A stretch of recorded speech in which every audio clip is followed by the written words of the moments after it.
Hello, everyone. I'm here with Christopher from Missing the Mark, and today tonight at least, we're going to be discussing the differences or similarities, at least, between Catholicism and Evangelical Protestantism. I think what I view as the two orthodox branches of Christianity in the West, at least, that we're the ones that are going to have the future. We're the ones that are actually going to be robust and stable, whilst liberal Catholics and liberal mainline Protestant denominations are dying. And I think, I imagine we can have a very prosperous future together as Christians.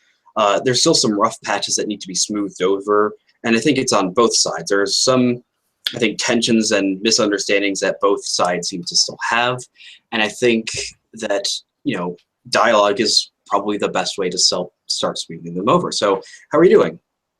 I'm well, thanks. I'm doing well. So I think to start off, what I mean is that certainly we've moved past the 30 Years' War. We're not murdering each other by the millions over Catholic or imperial domination of Europe. But you still look up. You can even just type in "Are Catholics Christians?" and some sort of evangelical or fundamentalist, you might say, dictionaries or online resource sites will say no, they're not actually Christians, and I think on the Protestant side, that is a bit of a problem, is that you still actually have evangelical ministries that are geared towards converting Catholics. And I think that's basically like saying you're trying to sell a car to somebody that has a different model than you. It's like they still have the car. You don't need to do anything. And evangelism geared towards Hispanics, even though they're already largely going to be Catholic anyways. It just seems that it's only creating divisions, and it's, completely useless. And if I was in charge of evangelical Christianity, I mean, we don't have any official leader, but I would immediately stop any sort of moves to convert Catholics, because they don't need to be. But yeah, go ahead. Well, historically, it's a little. One thing that just sort of explains it is that it is a lot easier than converting atheists. But by the way, fun fact about the 30 Years' War is that, in fact, there were Catholics on both sides of it. Oh, yeah. The funny thing about it was one of the leaders of the imperial forces, Albert von Wallenstein, was a Protestant, and the French who effectively helped the Protestants win the war, helped Protestant Europe stay independent from Catholic Europe, was a Catholic country. So essentially, Cardinal Richelieu saved the Protestants, and being a Catholic, and Albert von Wallenstein fought for the Catholics being a Protestant. Yeah, the so-called wars of religion are, in fact, very complicated. And since you studied European history, Yes. I'm sure you're more familiar with this than I am. I've only got a passing familiarity with it, but it's a very complicated history, and as I understand, and especially due to the nature of coming out of the feudal period, a very personal history. Being driven by an aristocracy, that you have people who make very particular decisions, very personal decisions in terms of their political alignments and so on. Even the Middle Ages has some amazing stuff where you have. Well, the Middle Ages is a personal history, because the whole point is it's not about this is the thing that defines the Middle Ages, defines feudalism, is it's not a system of centralized states as you had with the Roman Empire or nation states. It was not the King of France was not the King of France. He was a king. He was simply the most powerful aristocrat in France, and he couldn't basically. He did not have command of the country's resources. He had command of his demesne and somewhat of the allegiance of his nobles if they felt like it.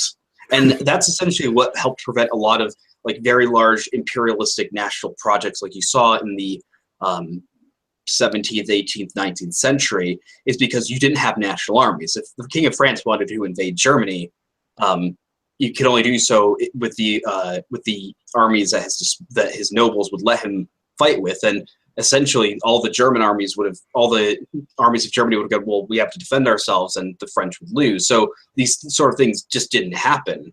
You did have multilateral, multinational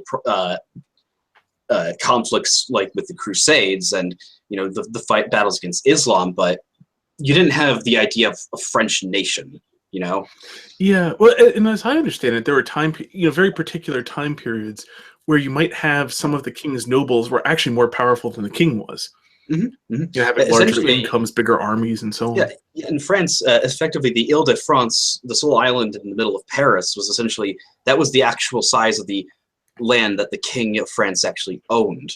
He was more or less king in name only, but it's really the symbolic thing. It's like if you play, there's a large, it's really clear if you play, there's a video game series by a company called Paradox, which makes grand strategy games where you basically control any country you want during a time period of history. So there's a one in like World War II, one in the like 19th century, one during like the Enlightenment, and there's the Crusader Kings is in the Middle Ages. And unlike the other three, where you take control of the country, you can basically do whatever you want with it, and obviously just forge a big empire with it. You can't do that in Crusader Kings, because the minute you try and invade somebody, your nobles will just rebel against you. Yeah, well, there's the further problem too, that the king had to get the money to do this from somewhere, and the nobles weren't all that inclined to be very heavily taxed. There was a wonderful book I had to I took a college course called Sword and Robe, which was about the history of Europe through diplomacy and war. And a book we read, it was basically what George R.R. Martin was inspired by to write Game of Thrones. It's called the Iron King or the Iron Crown or something like that. And essentially, it's written by a French guy called Maurice Druon back in like the 50s. And it's a sort of historical fiction, a lot of actual history about sort of the groundwork that laid out the 100 Years' War with the King of France.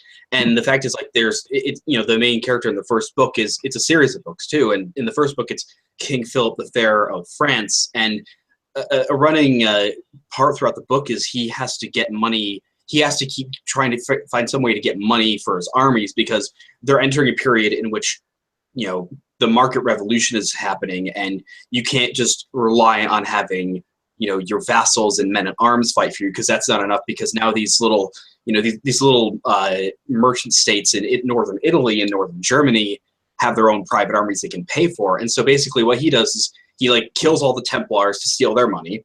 He kicks out all the Jews to take their money, and then he's finally left without any more money because he's basically stolen all, because he's not really equipped to deal with this new system of fighting. But he's burned the furniture and has nowhere to sit.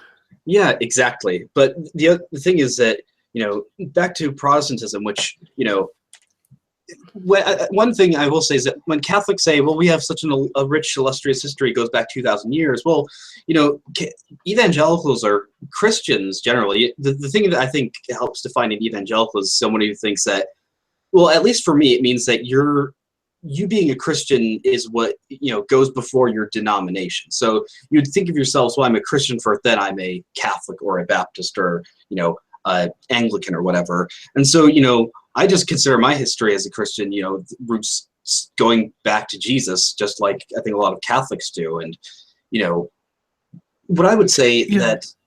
Well, that just a small point to help clarify, that stands in distinction to a lot of Protestant churches.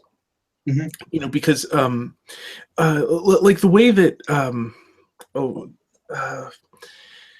the way that it comes out in some of the especially the mainline like Lutheran and Presbyterian churches, is that the idea is that the church became horribly corrupt. I mean, this is where you get the Pope as the Antichrist. It in some sense it reaches its apogee of expression, but not particularly of doctrine in Jack Chick. I presume you've heard of the now deceased Jack T. Chick. Yes, the guy who wrote all those the Chick tracts, right? Yes, Dark Dungeons being perhaps the most famous, but he wrote hundreds, and a comic book series which are quite interesting. And he back when I was in college, a friend of mine and I did an independent study where we actually tried to we read all of Jack Chick's material and tried to construct a coherent worldview, to understand what is his worldview, because he's one of those people who's into the you have a moment of conversion and then you are saved. Mm-hmm. Well, the thing is, like past tense. Well, the thing is, I've had that sort of experience. I think that you can have I think that, for me, I was raised a Christian. I was raised a just sort of normal Protestant, but I I had this very definitely a spiritual experience when I was around 15, when I was reading the Bible. It was sort of it was an idea. It felt like to me like an understanding of what the sacrifice of Jesus actually meant, and that's when I just. Sure. And it's very reasonable to have a deep religious experience, to have a spiritual experience. Jesus explicitly says in the Bible the idea of being born again. Now, certainly, we can disagree. You can disagree on whether or not this is a personal. This equates to a personal sort of spiritual experience, or just the active decision to genuinely believe. But I think, and that kind of somewhat also ties in with the fact that I was raised in the Northern Baptist, American Baptist Church is essentially the northern version of the Southern Baptist Church. Mm-hmm. Yeah, I'm vaguely familiar with the history.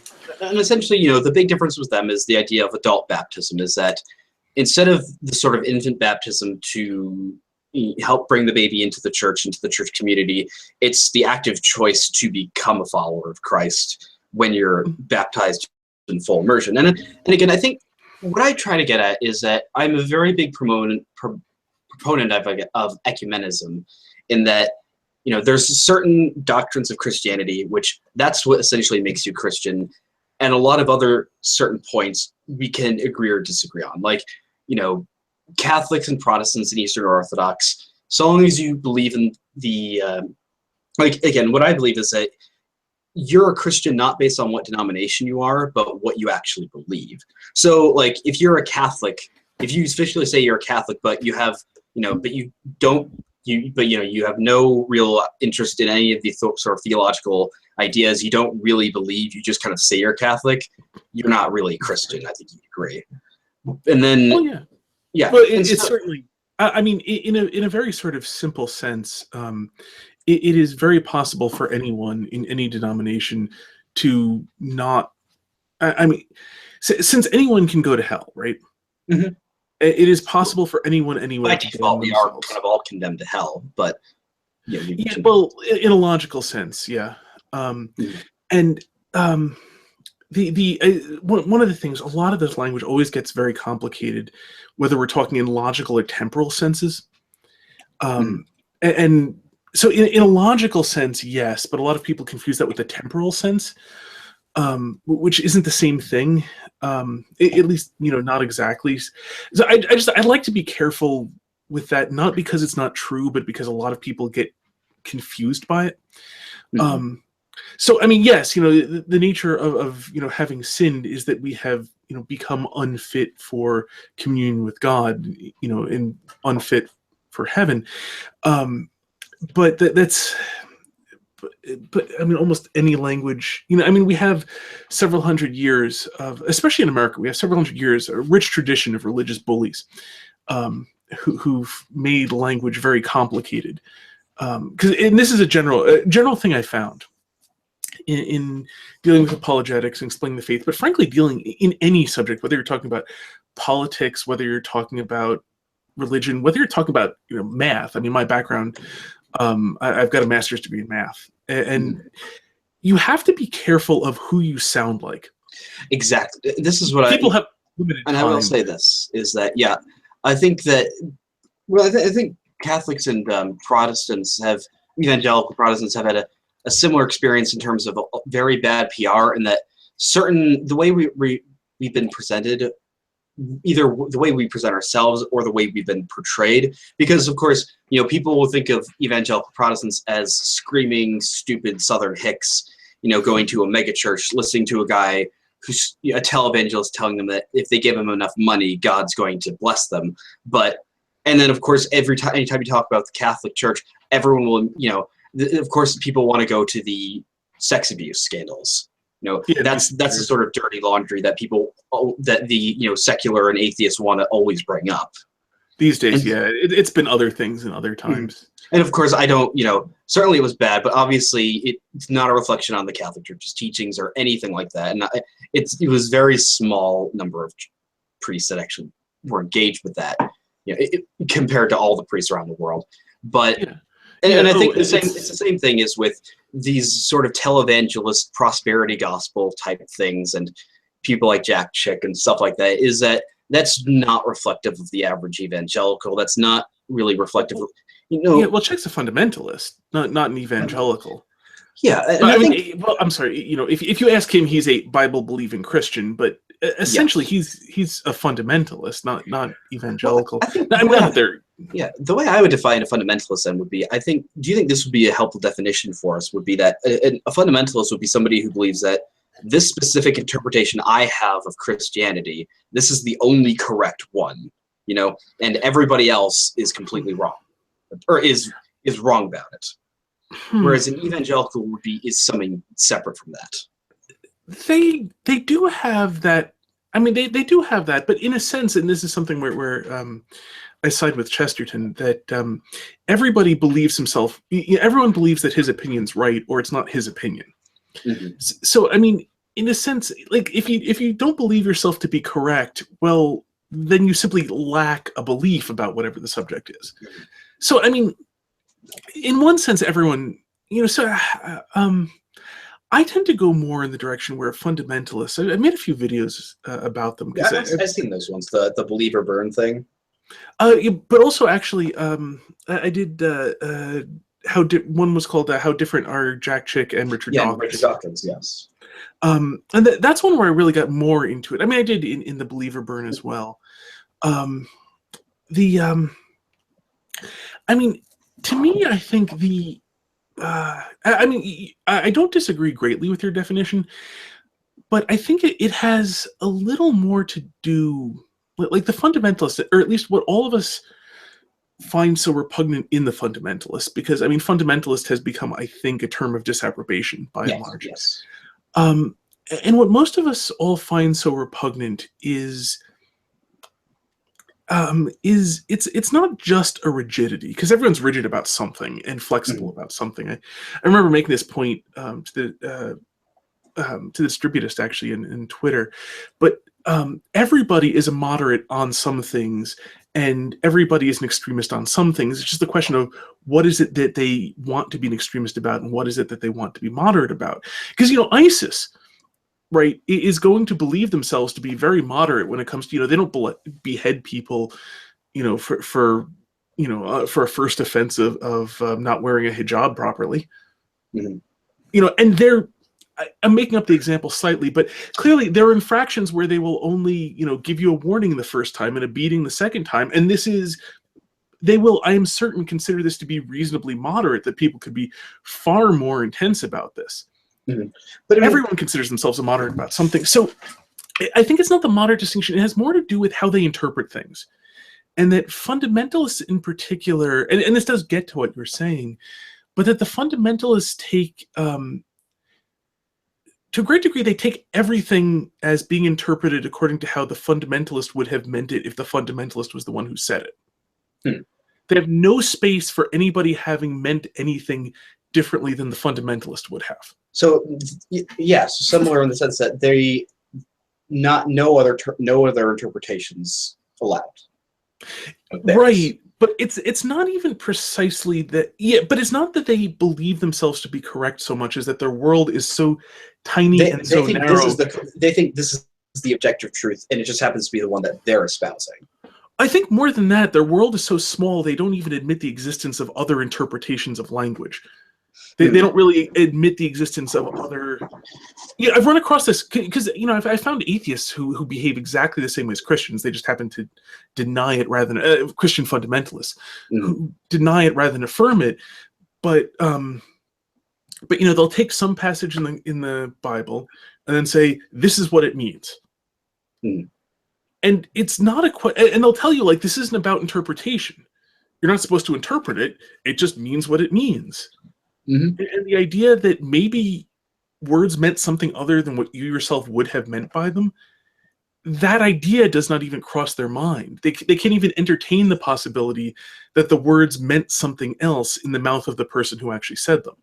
Mm-hmm. So fundamentalists of atheist and Christian stripes, in my experience, they don't approach the Bible trying to understand it. Mm-hmm. They don't approach it as a. They don't approach it as a. To them, it's not something that's approachable. It's not something. It's kind of to them, it seems like it's the opposite of what the church is, where, the point of Christianity, one of the reasons a lot of people are attracted to Christianity is how welcoming people, the sort of understanding people, the church is supposed to be very welcoming, that, everyone's welcome here. It's a place where you're welcome.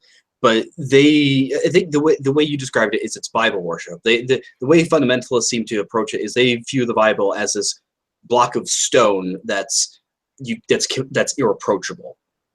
Well, and even more than that, they don't, because I mean, all Orthodox Christians approach the Bible as a source of wisdom to inform us that we must over time come to conform ourselves to expand our understanding, to learn from it, to come to really see what it truly means.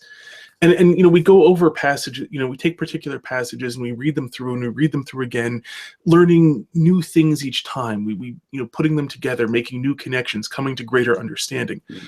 Fundamentalists don't seem to have that approach at all.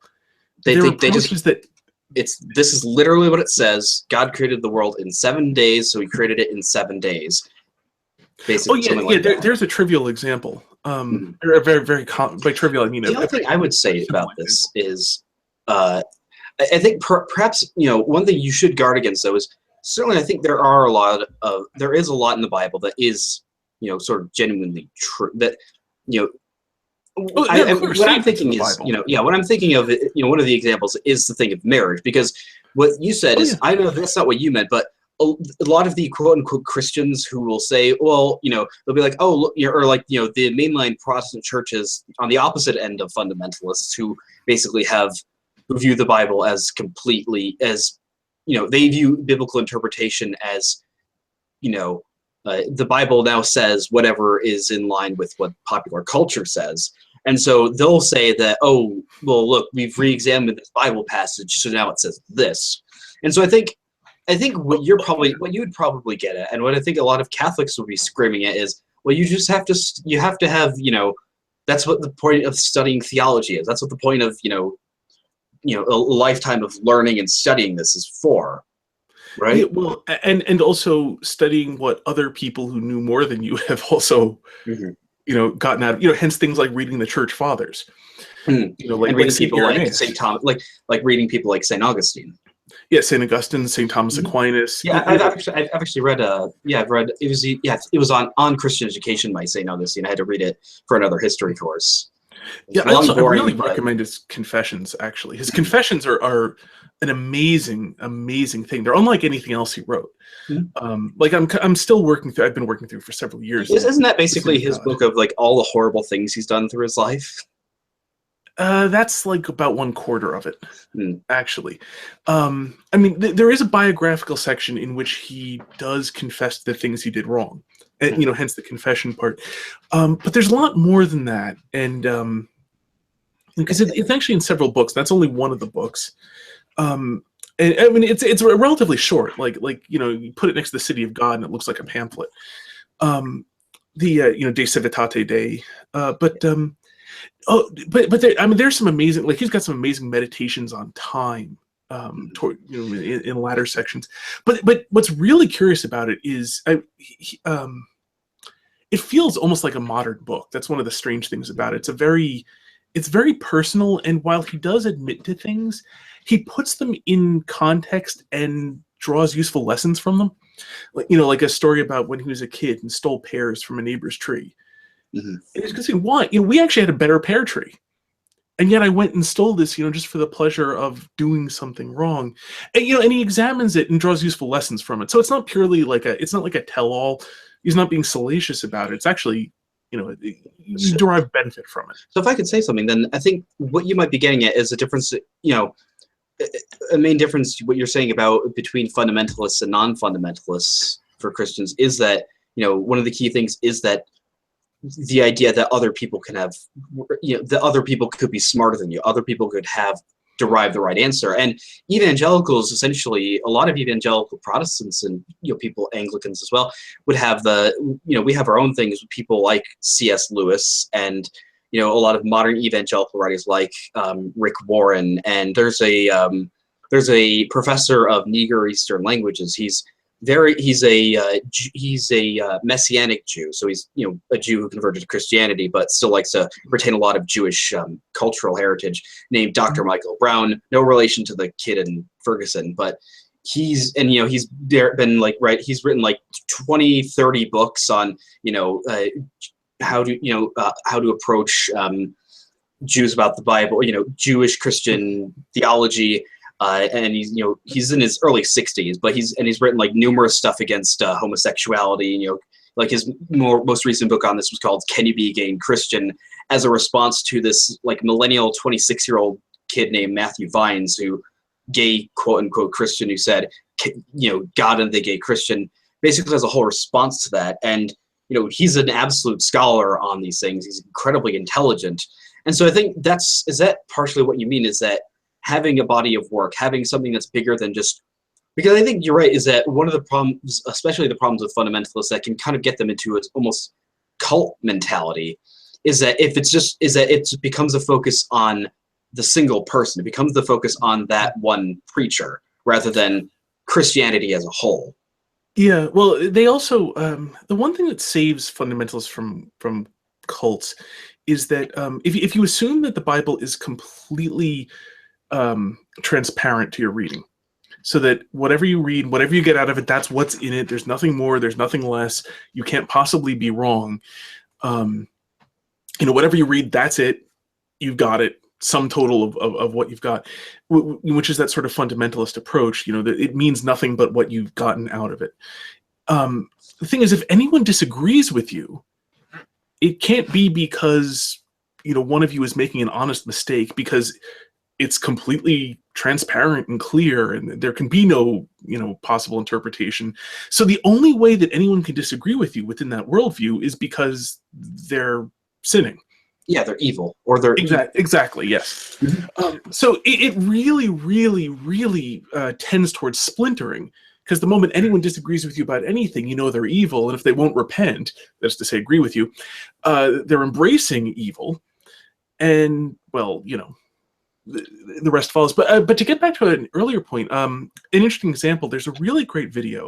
Do you know who Father Barron is? Bishop No, Barron. no, I don't. Oh, he does the Word on Fire ministry. He makes great videos. A lot of popular culture analysis, where movies, sometimes songs, and he'll look at them from a Christian perspective and say, like, what is there that that actually is good in this? Mm-hmm. And sometimes he'll say, like, this movie has the following problems, but this character doing this actually does show you something good here. That sort of thing. I've seen that a lot. Like, it actually does get a bit on my nerves. Like, not everything can you find a Christian interpretation, because there's a Christian website, Christian, online news magazine called Christianity Today. It's been around since the 50s, and like they literally had like an article on Sausage Party, like the movie that's essentially explicitly anti-Christian. They tried to. Oh, it was like it was an animated. I never heard of the movie. Oh, it was like an animated movie that came out this year by Seth Rogen, and it's about like how like it's a really disgusting sort of adult movie about. I haven't seen it, but I read stuff about it, and it's like how a bunch of animals, a bunch of food, like anthropomorphic food, live in a grocery store, and they believe that when you get bought by people, that's essentially them going to heaven, but then it shows it's all fake. And so it's basically a very veiled slight against religion.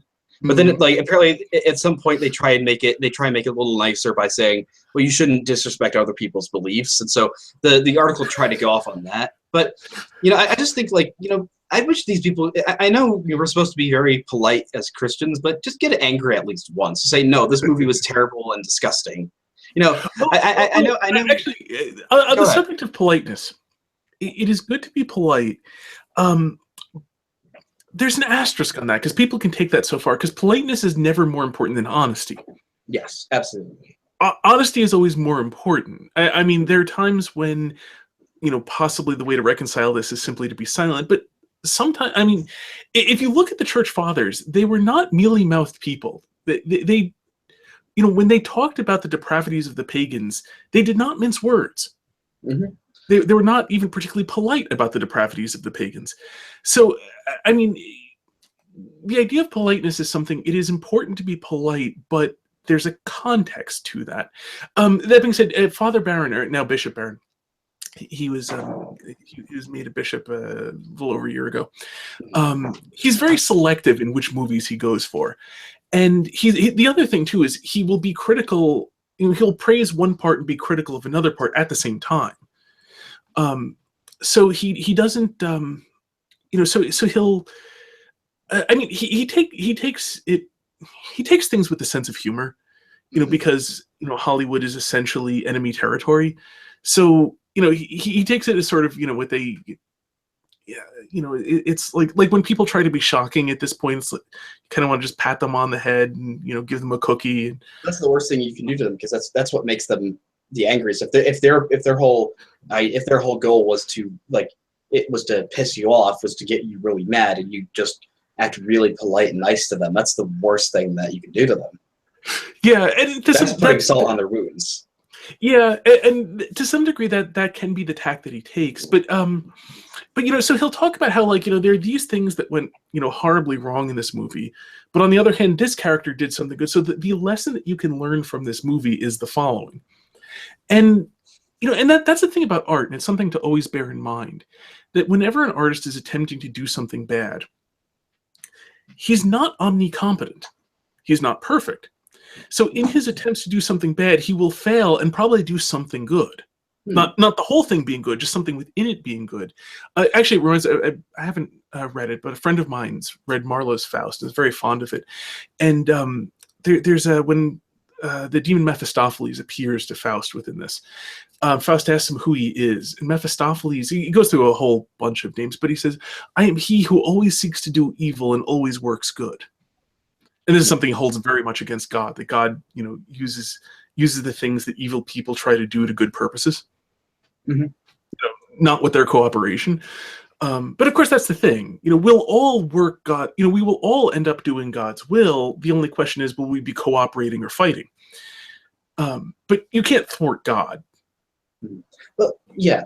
To get back on track, because I really actually want to talk a lot. We can talk a little bit at the towards the end on some culture, on some cultural caviar, as the lovely online magazine.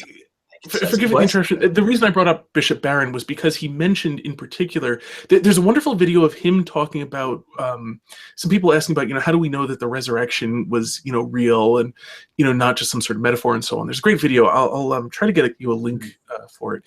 And in it, he quotes N.T. Wright, who's an Anglican scholar. So this is an example of the thing you're citing, because he cites, N.T. Wright, who's a great scholar, and he cites him very approvingly. That here's an Anglican who's not Catholic, who's a great scholar and a man that we can learn from. And I think that's an example of what you were talking about. Yeah, and I think this smoothly translates into the idea that what I would want to do right now is what I'd want evangelical Christianity and Catholics to do, because essentially how there's it's a little more distinct for Protestants, because the evangelicals are generally going to be the ones who are actually serious about it, and it's increasingly the case. Whereas the mainline Protestant churches, more or less, the people that are going to go to the Lutheran or Episcopalian church that has the rainbow flags and the lesbian pastor, are either going to be 80 years old and have been going there for like 50 years, or it's going to be basically the progressives that like to tout that they can still that like to still find some sort of spirituality in them. But essentially, those churches are dying, and new evangelical. And what I've written about, and what I talk about in my video on what is an evangelical, is the problem is I view it like this: is that evangelical Christianity right now is kind of like a marsh, where before it was like a desert rain, where if you look through the 19th century, it was essentially a movement. It was the Great Awakening, is where let's take like a 1800 Europe and America, right after during and after the Napoleonic Wars and the French Revolution and Enlightenment. Christianity was in a lot of, especially like Protestant Christianity, was in a very deep rut because of the influence of the Enlightenment values of secularism and deism, so much so that, in 1800, the average church attendance was extremely low in Britain and America, and only only a handful of people were actually even baptized in St. Paul's Cathedral Easter morning in 1800. And so it sort of took evangelical people, like early evangelicals, and it would have been the Second Great Awakening in the early 1800s, to sort of revitalize the church and sort of bring it back. And it was very, very successful. And there was the earlier Great Awakenings, and you had people like John Wesley and George Whitefield founding Methodism in Britain. And, church attendances shot back up in the early and mid 1800s. You sort of had the rise of Victorian moral values, very, very grounded on Christianity. Then you sort of had the rise of scientism and social Darwinism in the late 1800s. So you had another Great Awakening.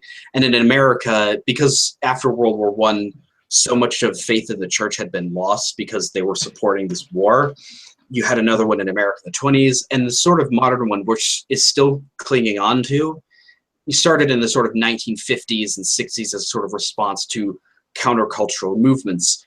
The difference is what made it not a movement anymore and more like a coherent group is because you had the secularization of society and the secularization of the church, where, it wasn't, you couldn't really, it wasn't like you could revitalize churches, because now you actually have to plant new churches because they've been closing down. And it's not like a Christian society that's forgotten its Christian roots. It's a society that's now rejecting its Christian roots. So now you sort of have to start forming alternative Christian communities and societies. And so to do that, you sort of have to form more of behave more like a group. And to be specific, to use real examples, is I technically belong to the Presbyterian Church USA, which is the mainline denomination, which approves gay quote unquote marriage, and they're pro-choice, but they allow per individual pastors to sort of dictate their own views. And my pastor, I've talked with him, is an Orthodox Christian, so it's fine. But there's the Evangelical Presbyterian Church, which is a small evangelical denomination, which is theologically orthodox, and it's growing rapidly. And you have the same thing with there's the Lutheran Church, then there's the Missouri Lutheran Synod, which is a conservative Orthodox one. Then there's the Episcopalians, and then there's the Anglican Church in North America. So you're sort of getting alternative church institutions instead of just sort of firebrand preachers and just organizations sweeping through churches, because essentially churches and society are no longer really able to, you can't really interact with them the same way of, acting in the sense that they are dying plants that need water. You have to actually plant things now. And so I think, I'm wondering, in the future, essentially evangelical Christians are going to be the only Protestants left in America and Europe. The mainline churches are going to go away in the next few decades.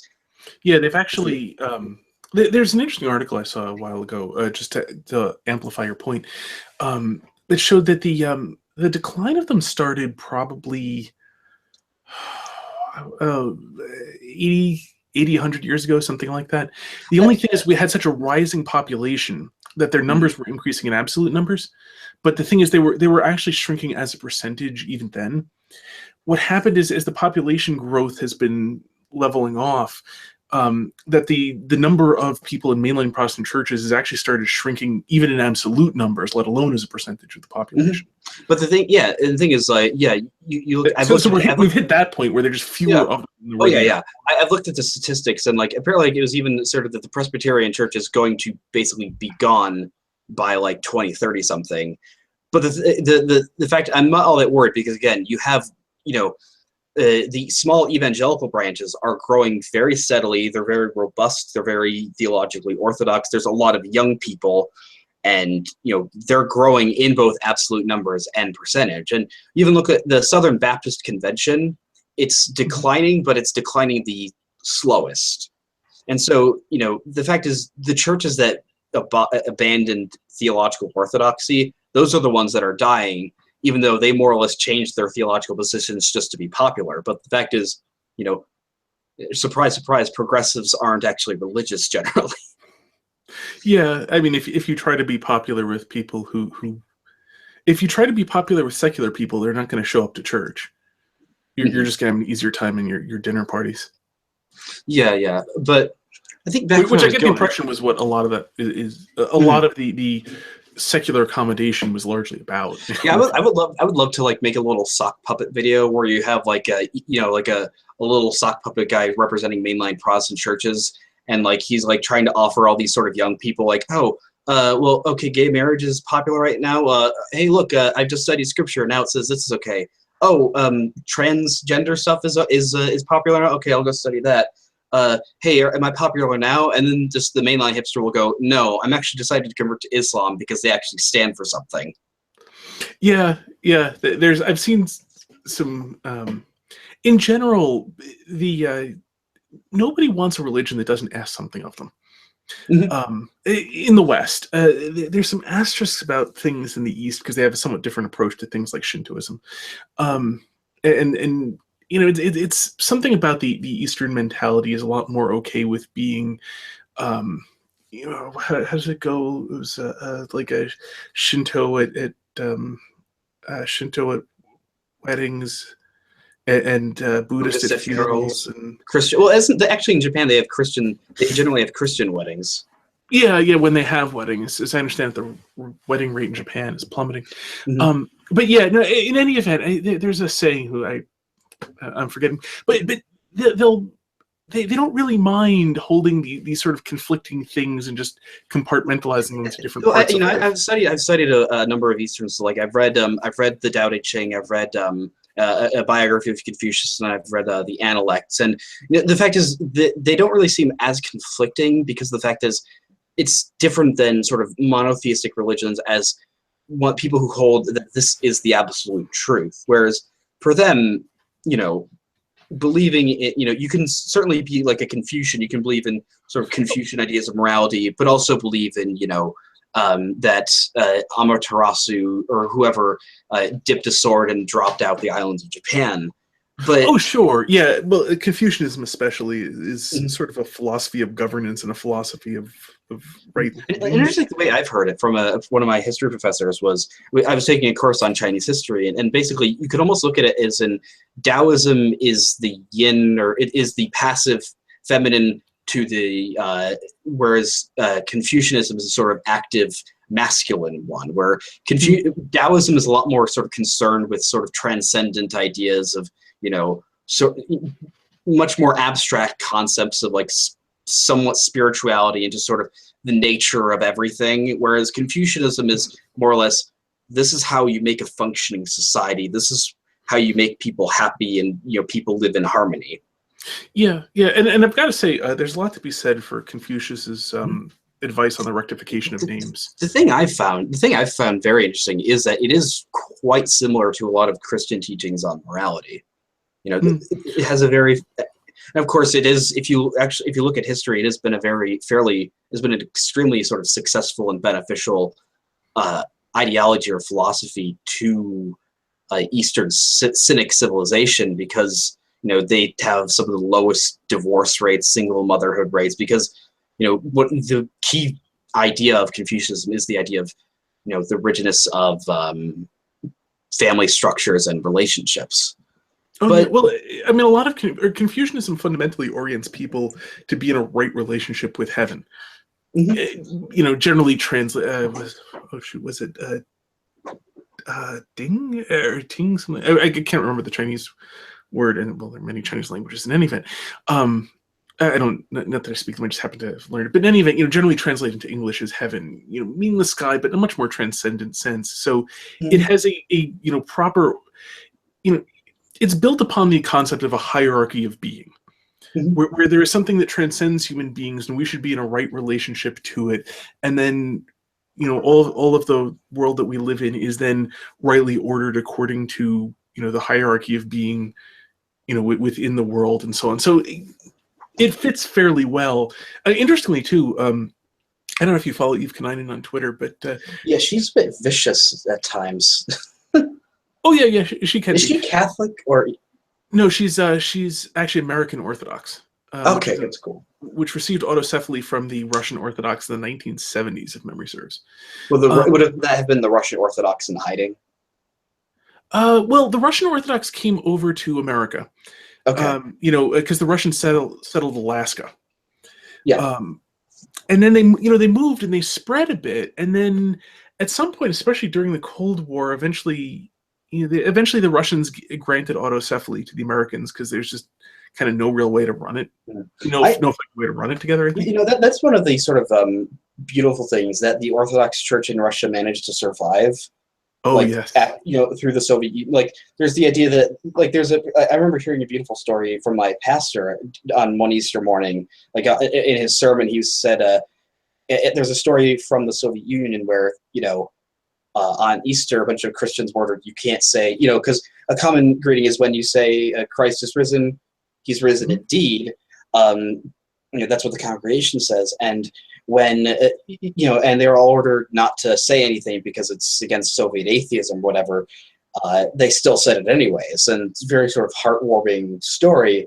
And another thing is, like, when a bunch of after the Soviet Union fell in 1991, there's this idea that, a bunch of American evangelical missionaries wanted to come to Russia and go, yay, now we can finally sort of spread the gospel to the Russians. But they were very surprised when they found, oh, look, they're going to church. Yeah, that was one of the things that they did, and it was almost as soon as communism fell, was they came out of hiding and started being very openly religious again. Mm-hmm. Actually, there's a great, if you ever get a chance, as Peter Kreeft, Dr. Peter Kreeft, who'd been Protestant for a good chunk of his life and then became Catholic, he had a really fascinating description of a speech that Alexander Solzhenitsyn gave as a commencement address or something like that. And I looked up part of it. That's a little hard. And it's done he actually spoke it, even though he could speak some English, he spoke in Russian, did simultaneous translation. But he had this interesting thing where he talked about just the utter spiritual poverty of America. That when he came, this is the overwhelming impression that he got, because the Russians had been so purified by so many decades of such harsh suffering. That they just had a much better spiritual understanding of life. Well, it's almost like the idea that, I mean, this might make me sound like a bit of a radical here, but you can almost look at it like, if you look at Europe right now, Eastern versus the former communists in the countries and the Western European countries, it's almost like it's now better to live in a lot of ways. It's better to live in like a country like Poland or Bulgaria or Hungary than it would be now to live in like Germany or France, because there's no terrorist attacks in these countries. And Poland is acting as like this is extremely religious country right now. They actually officially recognize Christ as King of Poland. I read about that just recently, that they had a ceremony where they officially recognized Christ as the King of Poland. Mm-hmm. Yeah, and it's like I saw there's a speech given by like a very young very charismatic. Like, he reminds me of like a sort of like a firebrand evangelical preacher, but he's like a Catholic priest, in front of this crowd of like thousands of people holding crosses and Polish flags, condemning, everyone from like the Pope to, the Islamic invasion. And you just think like, maybe the communists should have taken over the rest of Europe. So none of all Germany would have been so poor, the Muslims never would have wanted to go there. That's also, a country like Poland or Hungary, they have a history of having to fight back Muslims for centuries. They're not going to want any more. Well, so does Spain, for that matter. That's true, but I mean, there's a reason why there are a bunch of Arabic words, like pillow. I remember is a bunch of mosques, like a bunch of mosques, churches in Cordoba. But atheism is officially on the decline in Russia, and another hard compared to its high point. Yeah, and especially, it's the thing about Russia that I find interesting is that a lot of sort of very traditionalist Orthodox will like sort of praise the Tsar and all that. Like, they'll be like sort of fanatics about the Tsar. And, to be honest, I like the idea of monarchy, but, I don't like the Russian monarchy at all, because it took the idea, because I like the idea of a king being sort of the prince of peers. The king is supposed to be the sort of servant of the people, the first among equals to be the guardian and for the benefit of the nation. And that's generally sort of how a lot of monarchies worked in, say, Germany or Britain or whatever. In Russia, it was essentially in Russia. Germany. Sorry, what? More properly, the many nations which comprise Germany. I mean, more than 150 years ago, you had kings. You had Prussia, and you had oh shoot, I can't believe I'm blanking on this. But Bavaria, Württemberg, Bohemia. Saxony, and there are four kingdoms of Germany: were Prussia, Saxony, Württemberg, and Bavaria. And surrounding countries too, weren't there? Like Bohemia, for example. Yeah, was a country in Austria-Hungary. The Austrian Empire. There was the Austrian Empire that was formed during the Napoleonic Wars, when Napoleon abolished the Holy Roman Empire officially. And then in 1867, they formed the dual monarchy. So there's the Empire of Austria and the Kingdom of Hungary. But the Emperor Franz Joseph was the king of, it was the dual monarchy. You had the same leader, but he was the king of two countries, basically. Yeah, well, I was thinking, like, go back to the 1700s or maybe even the 1600s. Oh, yeah. And you had far more kingdoms back then. Mm-hmm.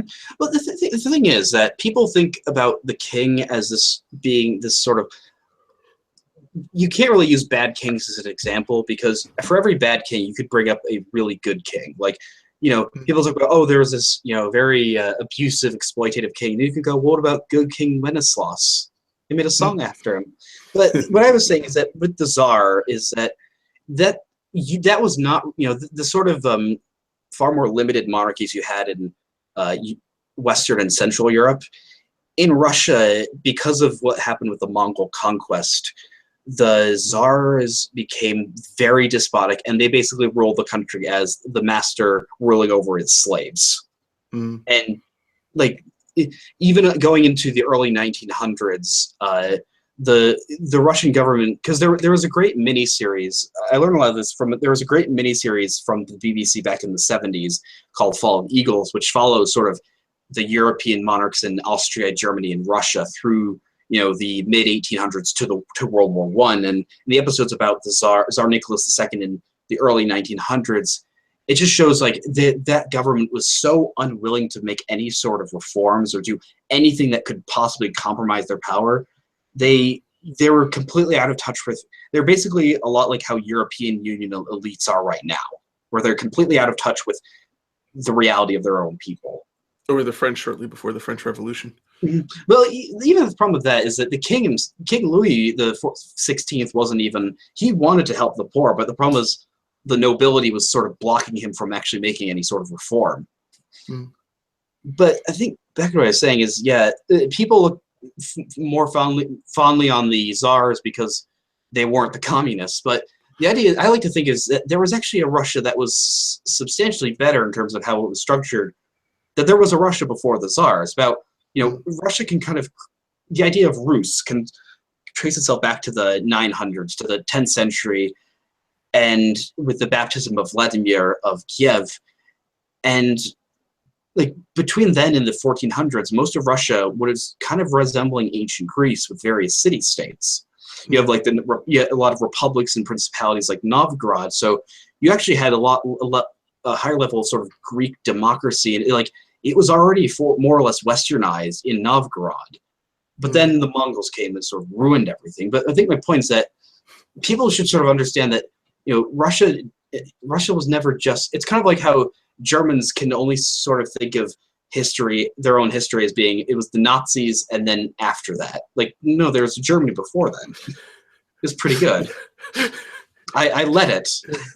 But yeah, I think back to a bit on our what we were talking about evangelicalism is that it is hard to describe right now, to firmly describe what an evangelical is, but we are sort of forming our own denominations.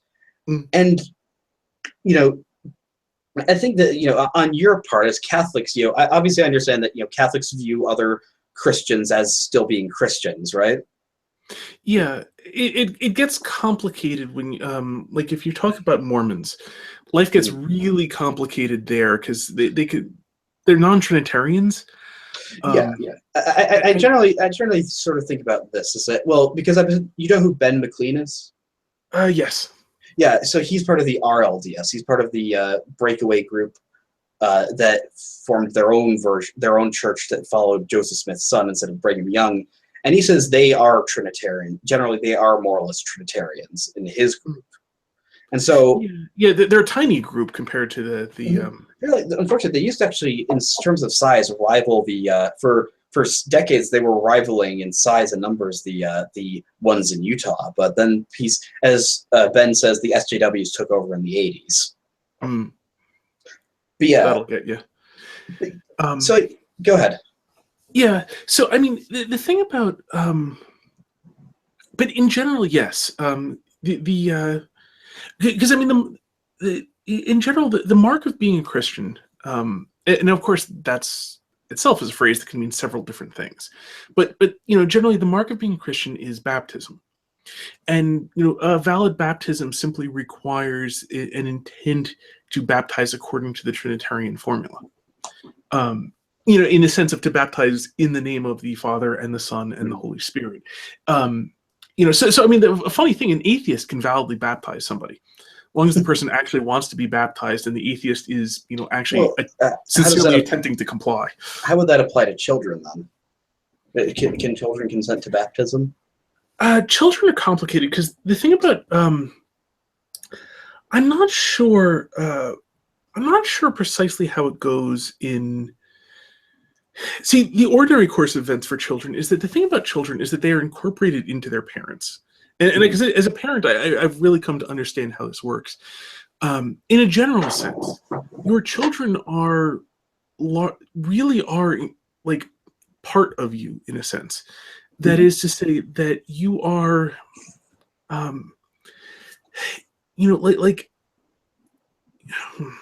things like telling the truth is something you have to teach a child.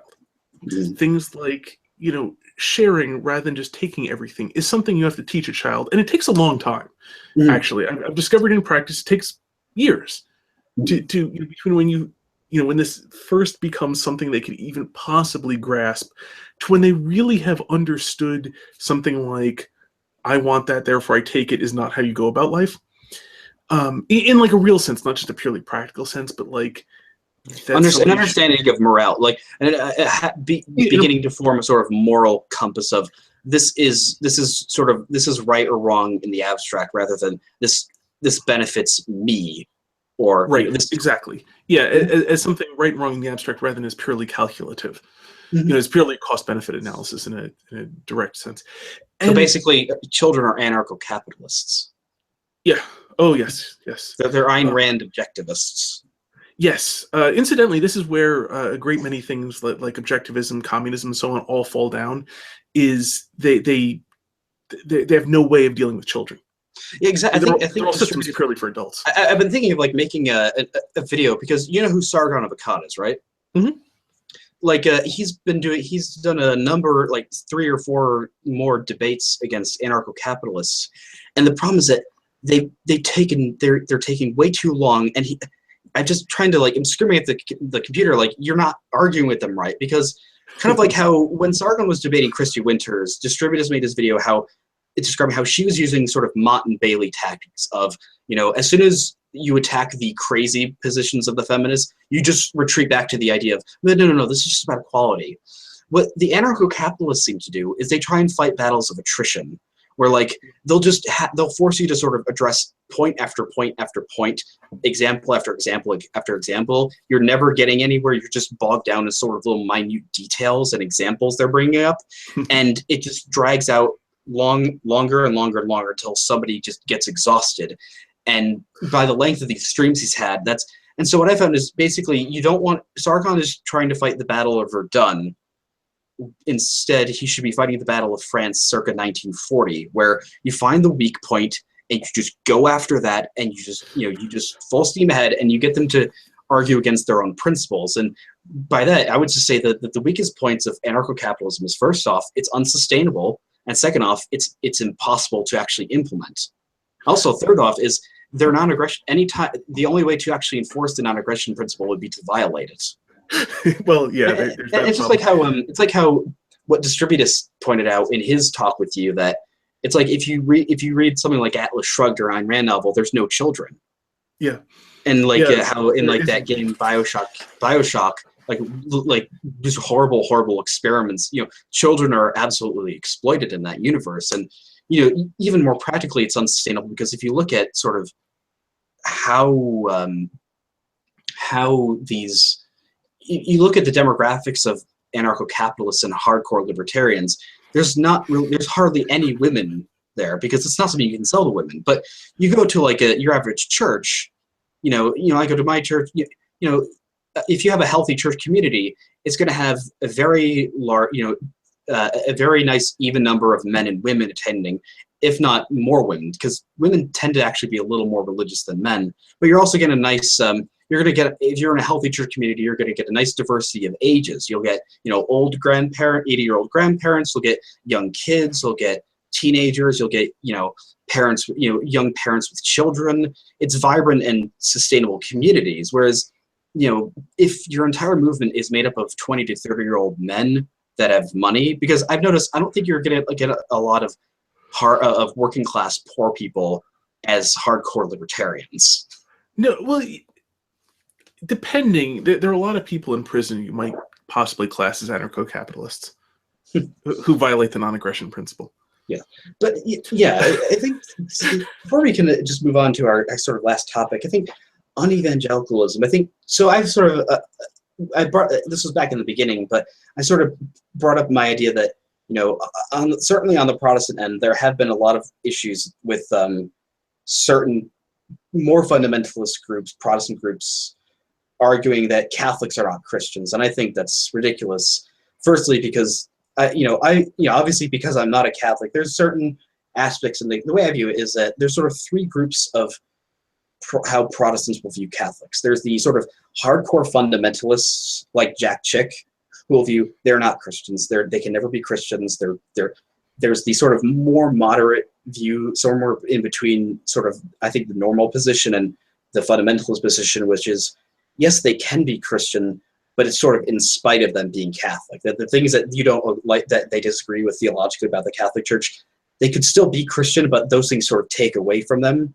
And then I think there's people like me, and I think the majority of evangelicals, which is, yes, we disagree with certain aspects of the Catholic Church, but they're still Christians. They still accept Jesus Christ as their Savior. They're Trinitarians. They believe in the Bible. They're Christians, and that's where I fall. And so I think on the Catholic side is, from what I've heard, not to be a bit snippy, but when I watched your conversation with the distributist, I did feel a bit miffed to say, assert. I think it is a bit absurd to assert that all the sort of secularism and the Enlightenment stuff came out of Protestantism. I think that stuff came more out of the Renaissance and the Protestant Reformation. Yeah, well, without getting into it, and I think there are two layers in this, because I mean, even the word Protestant is itself a little bit, again, I mean, every word has multiple meanings, and this is one of the words where Protestant becomes problematic, because there's Protestant in the sense of derived from Martin Luther and John Calvin.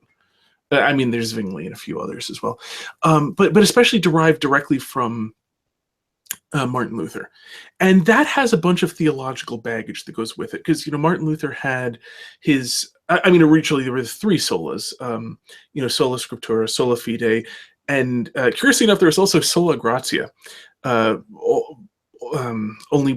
by grace, but then they kind of discovered that's actually Orthodox Catholic position, so they kind of dropped that one because it wasn't actually contradicting anyone.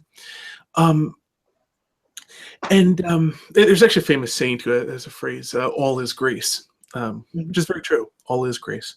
But so there's that. Now, for example, there are people who are in some sense Protestant, but they're not derived from that. The Anabaptist tradition, from which from whom in America we get the Mennonites.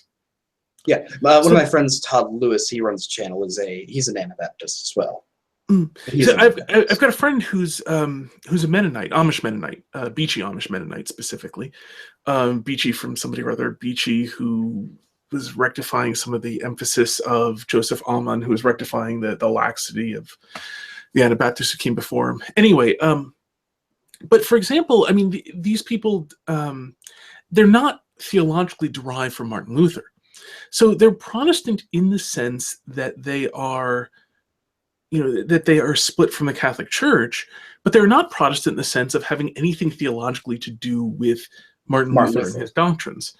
Now, I get the impression that a lot of evangelicalism is kind of like a latter-day version of this, where it's essentially throwing away a lot of the Protestant baggage. It's not in communion with Rome in any sense, but or with any of the historical bishoprics.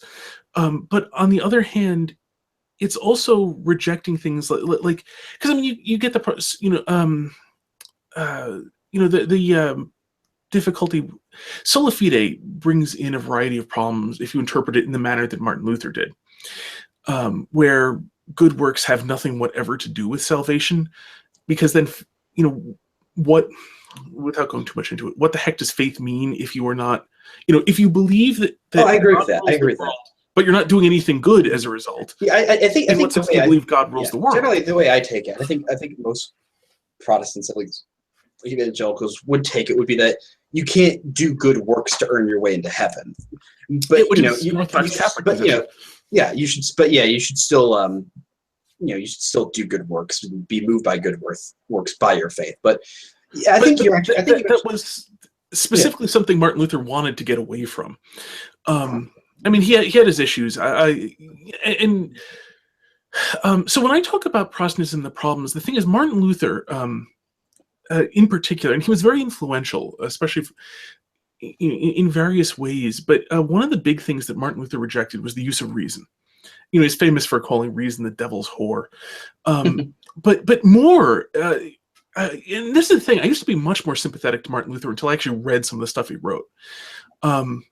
And in particular, I read, it's like the first 40 pages of On the Bondage of the Will, which is one of the most amazing books I have ever read.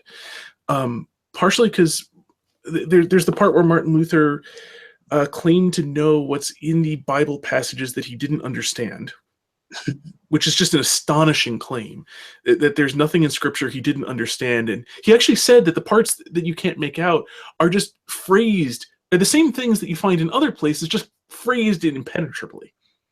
So he's attributing incompetence, and there is nothing in there for him to learn. He already knows it all, which to me requires testicles with measurable gravity to do. The book itself is like him. It's a controversy with Erasmus of Rotterdam, and what's funny is he doesn't quote Erasmus, but the way he refutes Erasmus clearly shows you what Erasmus's point was and how badly Martin Luther missed it, which is not terribly relevant to here. But the really big thing was when he gets to the point where he clearly affirms contradictions and pats himself on the back for it, because he doesn't believe in free will, right? You don't actually make any choices whatsoever. God's doing everything. Mm-hmm. So all the evil you do, God is making you do, because you don't contribute anything. And so if you are damned, it's because God chose that you're damned. If you're saved, it's because God chose that you're saved. You have no contribution to this. And then he has this point where he says, and I have more faith than anyone because I can believe that God is good despite the fact that he chooses to damn so many and save so few. Mm-hmm. Well, he explicitly affirms both halves of a contradiction.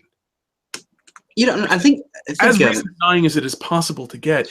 And this is why I attribute to that, which is not precisely the same thing as, not to say that there aren't just, the priesthood and so on is important and the sacraments are important and so on. They're a discussion for another day. There's a lot we can work together with and a lot we can agree on. We should not paper over, legitimate differences. But at the same time, a lot of when I talk about, and a lot of Catholics talk about Protestantism, we're talking about the thing, like Martin Luther and all of that stuff, and the very explicit rejection of reason.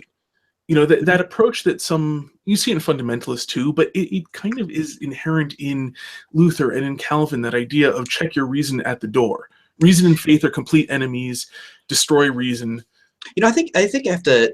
Sorry if I'm interrupting you. I think you actually I haven't actually thought about that way, but I think that's probably a really good way of describing it, is that a lot of evangelicalism is, and I think I've talked about that, is that when you're talking about how you identify as a Christian first and then whatever denomination you are second, and the fact that, I don't really identify with Presbyterianism that much. I much more identify with just sort of this. It's sort of like this sort of C.S. Lewis mere Christianity, and I think that's probably a lot of what evangelical Christianity is that it's sort of trying to understand that there's a deeper meaning to Christianity beyond the sort of denominational differences, and that placing the gospel at the center of it, placing the personal relationship with God, the idea of choosing to be choosing the active life of being Christian is far more important than sort of your understanding of the sacrament of baptism or communion, which certainly those things are important. We can have our differences on, but I think it seems to be just trying to form a much more sort of what is the absolute pure essence of Christianity, and that's I suppose where C.S. Lewis got the title of mere Christianity. And I think I think that's a great summary of this. I think, which I offer because is when Jesus was asked, what is the greatest commandment? And there are two versions of this, but when love thy neighbor and love God, or in reverse order. Yeah, love the Lord your God with all your heart, with all your soul, with all your mind, and with all your strength. The second is like unto it: love your neighbor as yourself. In the Greek, I did actually. I don't know much Greek, but I'm in the process of learning it. It's been an ongoing process. Yeah, I took a bunch of Latin, and I took 2 semesters of Latin in college, and I want to try and self-teach myself because I love the language. Yeah, well, in the Greek, that love your neighbor as yourself. That's the as yourself is a translation of in the manner that you love yourself. Mm-hmm. Which kind of carries through in English, but the English is somewhat ambiguous, I think, in that sort of standard translation. Anyway, so I mean that all Orthodox Christians will agree is the most fundamental thing in all of Christianity is loving God above all else.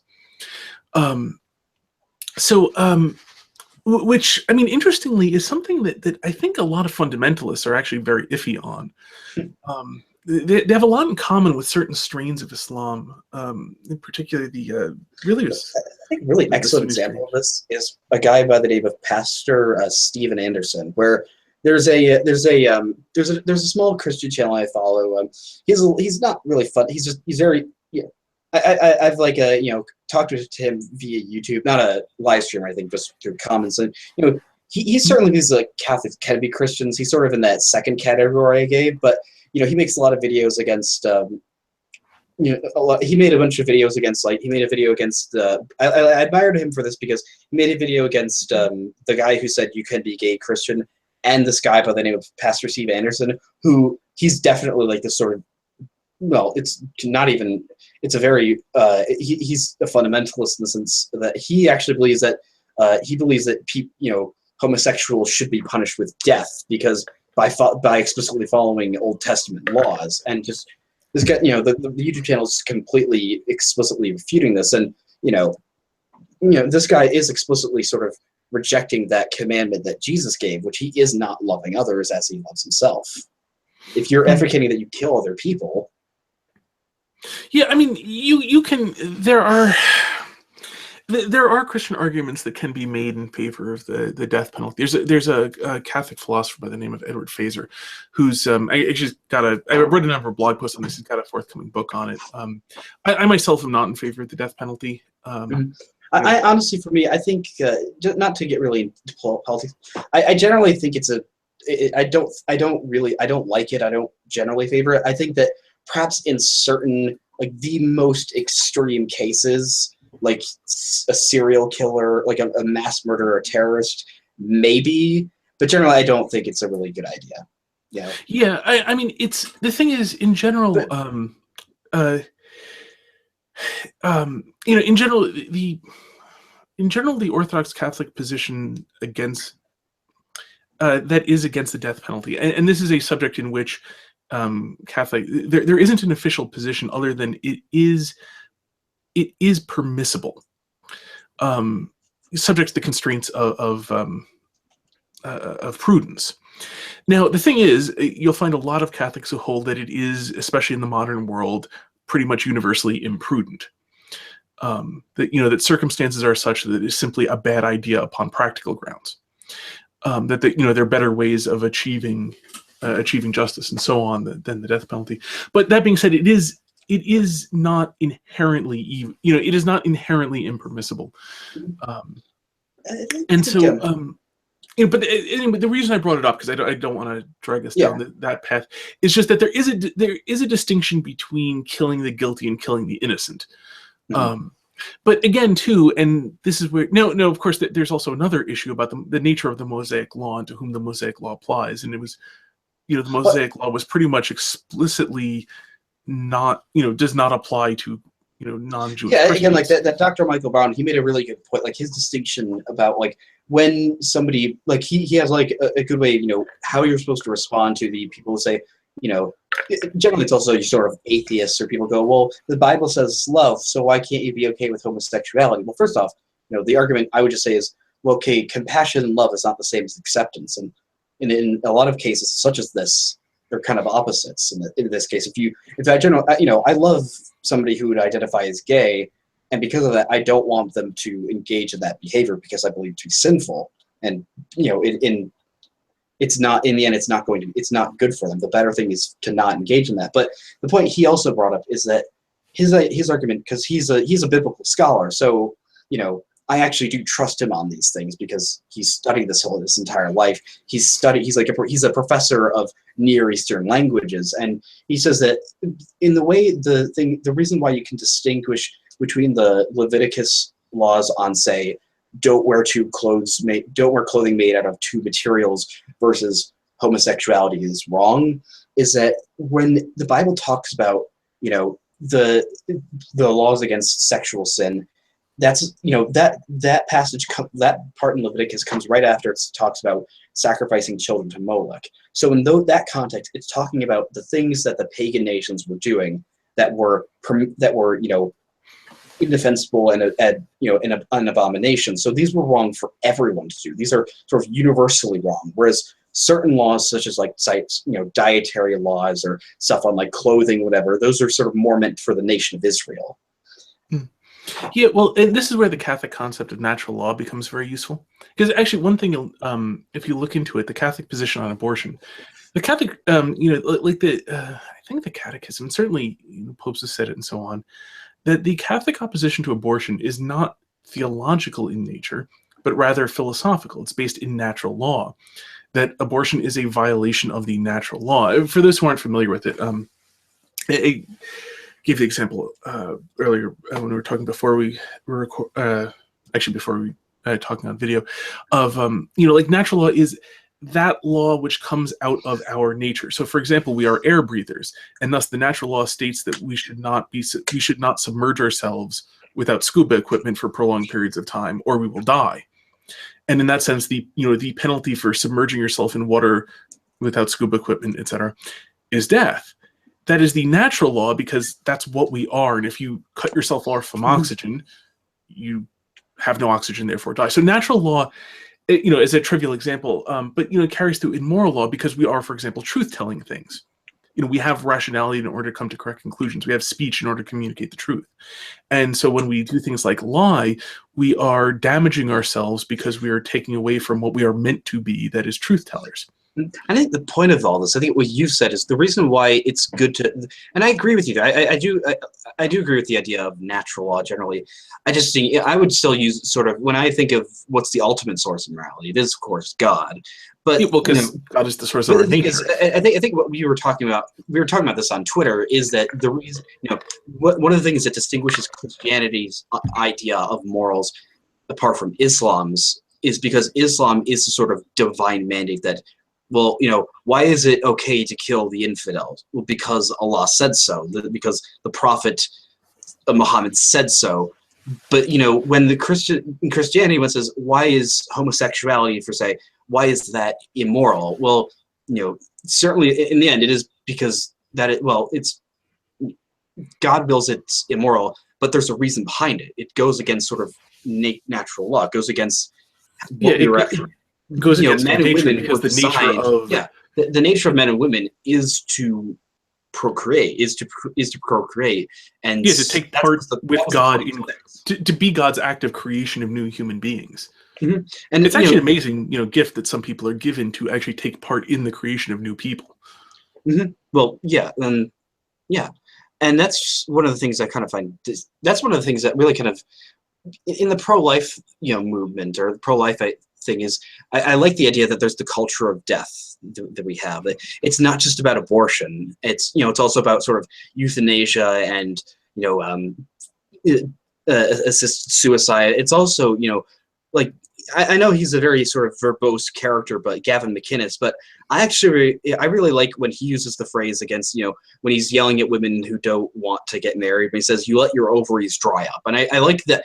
It's very powerful sort of verbal imagery because that is this is the life giving. This is something that's fundamental to giving life. You were given this organ that can bring life into the world, and you're completely wasting it. And that to me just sounds sort of unnatural and sort of an affront to natural law to choose not to have children. I mean, I certainly understand and empathize with, like, say, couples that can't biologically have children. I'm very much in favor of adoption, but I really feel like there's no excuse these days for people to say, well, for let's say a married couple who's got enough money, they're very stable, who completely decide we're never going to have kids. I think that's sort of selfish and kind of disgusting. Yeah, well, actually, interestingly, one of the things that in order to be married in the Catholic Church, one of the things a couple has to promise is that they are open to having children. Mm-hmm. That if you declare that you are not open to having children, the Catholic Church will not witness your marriage. Mm-hmm. Honestly, I really like a lot of these sort of rules in the Catholic Church. Well, the thing is, evangelicals and Catholics seem to have become, certainly on social issues, are very, very close. In terms of abortion and gay marriage, evangelicals and Catholics are solidly pro-life. Yeah. Well, and by the way, a lot of 2 points I think that are important, especially one of them for balancing something else true that we said. One of them, a lot of the sexual morality is essentially about how when you turn sex into essentially just drug-seeking behavior. I mean, it's endogenously. It's when you turn it into a commodity. The way I think about it is, it's one of the reasons why I'm also against legalization of drugs, is because I don't think the phrase I use is you should not introduce a vice to a market. So, I don't blame capital, and that's essentially what the sexual revolution was. It was a way of, had a good, yeah, exactly. And it's the way of turning. It's with the advent of the birth control pill and readily access to abortion, it made it so that you can make an industry off of sex, and people are going to push that as much as possible. And so I think before we just move on to, I suppose, the last topic, moving away from sort of theology, because I think we made a lot of good points here. And I'm sorry, can I get one counterbalancing point against something true that we said, is that at the same time, while married couples need to be open to children with like the Catholic Church, and as you were saying, but that's not to say that marriage and having children is for everybody, which is a mistake that a lot of people make. And especially, within our culture, there's this idea that you must have some sexual partner in order to be living a valid life, which is utter nonsense. People can, single people can live full and very valid lives. And you see this within the Catholic Church in the celibacy of priests within the Western Rite. Eastern Rite Catholics do admit of married priests. All bishops are celibate. But you also see this in the consecrated religious, in brothers and sisters, as well as there is the unconsecrated single life, and wherein people dedicate themselves to serving God in some other means than by procreating, and that is a perfectly valid life for people to live. So it's not to say that sex is oriented towards children is not to say that all people should have children. Yeah. So I just wanted to bring that up as not that you don't know it, but as a balancing point, that while the other thing is true, so is this. That there are many there are many good ways to live that do not involve children. I find out is don't involve sex but no children. Yeah, but what I find out is that the way it almost seems is that obviously evangelicals don't really there isn't a unified evangelical doctrine on Christianity, which perhaps at this point it might be a good idea if there was. Like, almost my ideal would be a sort of Catholic Church for evangelicals, as in having kind of like how there's the Anglican Communion or the Anglican Union of all the Anglican churches. It might be a bit useful to sort of have a unified sort of confederation of evangelical churches. But my point was that, you know, that's a whole other conversation. But, you know, in practice, I think most evangelicals more or less practice that. You know, it might not be enshrined in sort of what churches teach, but generally, you know, evangelical Christians, in terms of their sexual morality, are among the, you know, will act essentially in accordance with what I think the Catholics would also, you know, assert is Catholic doctrine. So, yeah, I think there's a lot of. I believe you're right that there's a lot of common ground in terms of understanding of, you know, the purpose of sex and the nature of it and the morality of sex that follows from its purpose, as well as, you know, the nature of, you know, not all life, you know, not all human life is meant to be sexual. Mm-hmm. Yeah, I think we covered good ground on evangelical Christianity, and, you know, I hope I was able to like clarify some points, or if you have any like if there's anything you're a bit confused about evangelical Christianity. I'm not the expert, you know.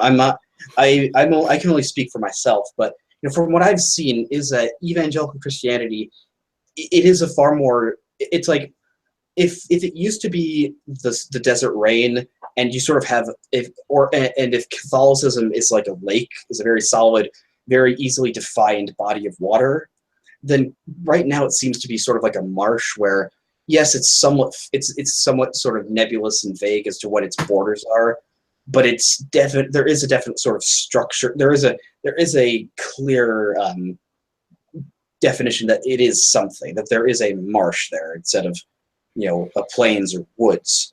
But I think, yeah, and I think moving on, you know, Catholics and evangelicals, obviously, I think, are sort of natural allies in the culture wars to come, because we are both you know, Orthodox Christians. We're sort of always seem to be at the forefront of social issues like gay marriage and abortion.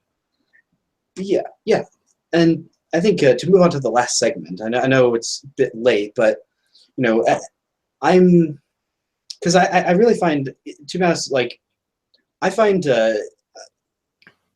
creating narratives and coming up with stories to be some of the, you know, that's generally where I get a lot of my inspiration. That's generally where I get a lot of my pleasure in life from, rather than just, you know, I would much rather just sort of make little short story videos than have to like make like political commentary videos, because, you know, right now, you know, I'm out of college. I'm trying to find something to do, so I'm applying to sort of online writing jobs. And so, what do you actually do as a living? In my day job, I'm a programmer. Okay, yeah, because I know you've written a bunch of novels, right? Yeah, I've self-published two. I'll be self-publishing the third any week now. Yeah, and I'm going to be working on others. So writing fiction is something I definitely have. You know, I've done. There are people wildly more successful at it than I am. I mean, in terms of sales, yeah. For example. Yeah, it's like, for me, that, because I noticed in college, because I majored in history and English, so those are fundamentally different from majors like science or math, where there's, you know, exams and stuff like that are sort of traditional quizzes. I never really did well with those in school, but in college for in English or history degree, generally, you know, it's lots and lots of reading and lots of writing of essays, and both because of that practice and sort of my natural sort of God-given talent, that I'm really, really good at writing fast. Like I can, like, because I script my videos, like, and so, you know, I can basically crank out an entire, like, 1,000 words in about an hour. I can crank out, you know, enough for a solid script. I can completely delete it and rewrite it again, and it feels like it takes no time at all. And I just generally just enjoy writing. A lot of it just sort of comes very naturally to me. But I really want to, you know, as I go into the new year, I'm sort of trying to force myself to do a lot more reading and a lot more writing. And so I'm just trying to, like, and the thing I find so interesting is that I just find myself inspired by, like, lots like by weird inspirations from you know who Hayao Miyazaki is, the guy who made the Studio Ghibli movies. Wasn't he also famous for Princess Mononoke? That's one of the movies. Right. Yeah, like one of his That's quotes. the only one of his things I've seen, actually. Yeah, but like that one with the English voice actors. But. Yeah, but yeah, that one of his quotes is like sort of every sort of work of every creative work, every work of art has inspirations from like a million different little places. But so like it's really interesting to see like when I'll watch a movie or read a book, like what inspires me. So have you seen the new Star Wars film? No, I haven't. I haven't been to a movie theater since the Get Smart was made. Yeah, I saw it, and you know, I loved it, and so it just inspired me, and I just began writing an entire story in my head about my own. Doesn't take place in the Star Wars universe, but like I've been trying to think for a year, because the way I tend to write is I sort of I think about it for a few weeks to a few months, the whole story in my head to kind of get rid of writer's block, and then I start writing it out. But like what I've been trying to think of for a long time, like my story was a sort of space adventure of two characters going through sort of post-apocalyptic space environment, planet to planet, to get to a planet that hasn't really been touched by this massive war that's happened. But I'm actually sort of reining it back now, and it's kind of a lot of the same things happened, where in this world I'm creating is like in sort of the distant future, there's a massive sort of oil shortage, or we reach peak oil, and there's a huge economic crisis around the world. And essentially, the UN has to step into sort of restore economic order and stability. And of course, sort of because power likes to sort of consolidate, the sort of corporate and big government leaders around the world sort of go, hey, this this UN government worked pretty well. There wasn't all that much resistance to it. Let's just sort of make this the establishment now. And so you sort of get this one world government. But so the story sort of takes place in like the 2070s about this sort of he's just like, because I worked as a security guard for a little while. I have a security guard license because I was trying to earn a little money, but he's a security guard at just this. It's sort of like a dystopia. It's instead of it being sort of like an Orwellian dystopia, it's like an Aldous Huxley Brave New World dystopia. So where like there aren't just, you don't just have like massive you don't just have like stormtroopers marching through the streets. It's just that society has basically accepted it's because like the world government has instituted things like universal basic income. Like it'll be like I said, that was the point at which resistance would have became futile, because who on earth is going to resist the person giving you free money?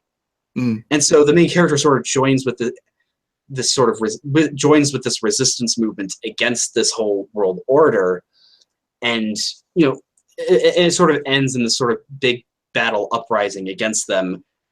And eventually, like there, like in the book, like a few other planets outside of Earth have been colonized by like various former countries. And so essentially the book ends with the beginning of a war between the world government and these sort of planets. But like, because I really like the idea of having like a resistance against like a world order that people actually were in favor of. Does that sound sort of interesting? Or yeah, well, also historically accurate. I mean, almost all revolutions are against something that a lot of people were in favor of. Well, especially communist ones, for that matter. Well, yeah. The thing is, yeah, it's like it's not even like a lot of like the sort of like when they're describing it, it's like it'll be sort of like an extreme version of what we have now. But I kind of like to sort of like simplify things. It'll be like there'll have been like a great like sort of Islamic war against like an Islamic caliphate that afterwards like the sort of Western nations and the world, the government sort of forced forced populations back into the Middle East, and sort of just kind of the Islamic world has sort of been forcibly contained to be within the Middle East to sort of not have to deal with like Islamic, mass Islamic immigration being a thing you have to deal with in the book, because I want it to be more against just this sort of pink police state, or this sort of, the fascist, a totalitarian regime that people are actively part of. And like, what I was saying is I want it to like reflect a lot of what we have now, in that, there'll be a huge amount of old people. There'll be very few people like walking around with children because, you know, birth rates will have plummeted to be so low. And like, you know, almost nobody's actually knows who their father is because of, you know, those demographic trends. And just like the resistance movements will be basically saying, you know, like when they're like in this sort of inspirational speech before they start the uprising, it'll be like, we're not fighting for our families, we're fighting for the idea of family. Because like the sort of new system has essentially eliminated the idea of families and any sort of traditions, and that's the sort of totalitarian idea that. No, I presume too that you're going to go in the direction of you know, rising technology, because I mean one of the big problems that communism always had is it needed people to actually do some work. And so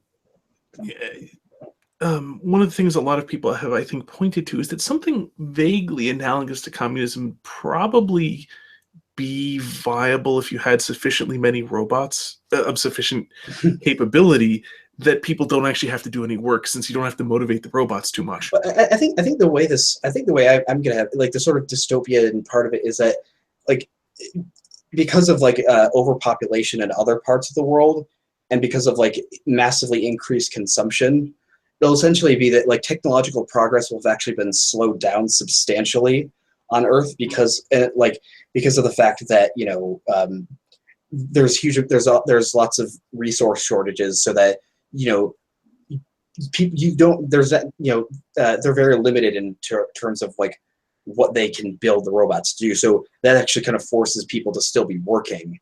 But there are increasingly they do have robots, and that's sort of it uses the excuse for the shortfall of population. But generally, I think like the way it's going to be written is most people will be sort of plugged into the matrix for most of the day, like. Or like entertainment will essentially be you plug yourself into something, or, you know, people. The idea of the average person isn't really going to be all that big of a theme of the book, because people will essentially be sort of shambling and miserable, or people will just be very sort of unaware. It's like people talk about how people are couch potatoes and like completely engrossed in technology and the fantasy worlds they wanted to create. Essentially, that's like people will essentially be like zombies. Exactly. Yeah. Like essentially, like it'll be like a scene where like the people in the resistance will be walking around. It's like, so perhaps like I just thought of this now. It's like you know, the main character will be asking like the woman who dragged him out of the system, like, so how can you tell who's a resistance member? She'll like jokingly say, oh, just look for anybody who isn't looking down at their phone. Yeah, you know, an interesting I personally, especially when I construct things, I tend to think very structurally. And so, I mean, one of the difficulties you have if you don't have high technology, universal basic incomes don't tend, you know, require a very large economic base to produce, you know, so much excess in order to actually distribute it. So if you don't have that coming from robots, there's the question of where is it coming from, which does bring up the interesting possibility that it's something very unsustainable. You know, which can actually even be something that you know, is essentially you know, resistance has, you know, discovered in some sense that it's unsustainable and will collapse, and therefore needs to be ended in some better way than, you know, just sort of a sheer collapse of mass starvation. Yeah. They basically, yeah. I think I thought of that as well, but, you know, yeah, because there's also an interesting. Have you read? I'm sorry, I forget the interruption. Have you read? Go ahead. C.S. Lewis's Abolition of Man. Well, yeah, there's that, which kind of very directly bears. But I was thinking it's fiction. The Paralandra series. I haven't read that one. Well, there's actually 3: Paralandra, Out of the Silent Planet, and That Hideous Strength. So often called a sci-fi trilogy, although it's an interesting classification, put it that way. Also, well, as long as I'm talking about, I've got about 1.5 foot of shelf feet of C.S. Lewis. I for authors that I like, I think in terms of shelf feet, you know, I mean, where possible, you know, but G.K. Chesterton, C.S. Lewis, you can talk in terms of that. He had a really fascinating essay too on the nature of science fiction, where he analogized science fiction to science fiction is epics, like 2,500 years ago. If you want to set things in a world that no one knows anything about, you can just set them across the sea. Hence that's the whole point of the Odyssey, is that he's just going for, it's like he's going to these bizarre worlds, but he's really just sort of sailing to the other side of the Mediterranean. Exactly. So like the gates to the underworld are like sort of located at the, like near Gibraltar would be. Yeah, exactly. And so, at that time you could just have Odysseus sail across the sea and come to a completely different world. In the modern age, you have to put it on a different planet because we'd have explored too much of Earth. Well, it's the same thing with fantasy. Like, they have to completely set Game of Thrones in an entirely different world. Same thing with like Middle Earth. But yeah. Well, honestly, since if we're gonna get the wall built, we'll have a wall to like Game of Thrones. But yeah. And but anyway, so that essay I recommend if you can find. But the C.S. Lewis's science fiction trilogy, the first two, Paralandra is the second one. Out of the Silent Planet is the first one. Out of the Silent Planet is a trip to Mars. Paralandra is a trip to Venus, if memory serves. And then the idea is it's in its local dialect. It's called Paralandra. We just call it Venus. And then the third one, that Hideous Strength, is actually set on Earth. And there is actually something of a takeover by, I think it was called the Institute or something like that. So might be an interesting place to look for seeing how one person went. And, one thing is because people talk about getting ideas from things by reading books, and and in fairness, there's that wonderful phrase that mediocrity borrows and genius steals. Or sometimes said Shakespeare didn't have an original, never wrote an original plot. He just wrote plots that pre-existed him very, very well. And there's a lot to be said for that. But that being said, I think something very, very useful in reading what other people did is not to get ideas from them, but to see what you don't like about what they did. And it can be very, very interesting to see, like, how did somebody go so that you can think of the things that you would like to fix and fix those in your own thing. Oh, absolutely. I think about those a lot. Like, I remember back in college, like I took a few creative writing courses, and one of them, basically the two actual like works we had to do in the class was to write 2 like 10 to 12 page short stories. And the first one I wrote was sort of the basis for the science fiction thing I was going at, but it was sort of just like this, after like a nuclear war, this soldier is trapped in a little lighthouse outpost for 4 years. He's just all alone, and it's just about him sort of trying to deal with that, and eventually like how he sort of almost goes crazy when he's rescued because he doesn't really know how to deal with it. And then the second one was like, and there was sort of 2 requirements to sort of, because I almost found like it's so much easier to be creative when you have some sort of foundation to work on, like when you have some sort of restrictions. Because if it's just like write a story about anything, it's almost impossible because you have to come up with completely everything. But the limitations we had was like write something about characters, and the other one was write something that's sort of based on something else. And so the other one I wrote was I took Apocalypse Now, or I took what's the book version? I can't. Heart of Darkness, and I turned it into a little children's book about like this little girl who like she's sent to go look after her dad, to go find her dad to bring him home for dinner, and he's in the woods, and she just encounters all these like weird stuff going on in the woods, and she finally meets her dad, and he's building a little fort for her in the middle of the woods. And the funny thing about that is everybody else in the class, like, of course, because they're like edgy college English majors, there's just death and depression and everything else they read. Like somebody literally took The Cat in the Hat and made it and talked about how it was actually an allegory for the Holocaust. It was ridiculous.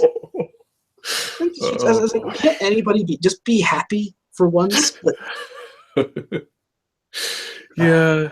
Like it's funny how those things go. Where at one point there was, there's the idea of, I've got to say the cardboard cutout has been much maligned, because the thing about the cardboard cutout character, where you don't know that the reason why he's evil is that somebody ran over his puppy when he was a kid, because his crippling heroin addiction or whatever. As if that actually fleshes out a character. Or what's worse, the modern version, the more recent approach, where all the heroes are misunderstood bad guys and the bad guys are misunderstood heroes. But the thing about think about Darth Vader in the original Star Wars. That is to say, Star Wars, which later was renamed Episode 4: New Hope.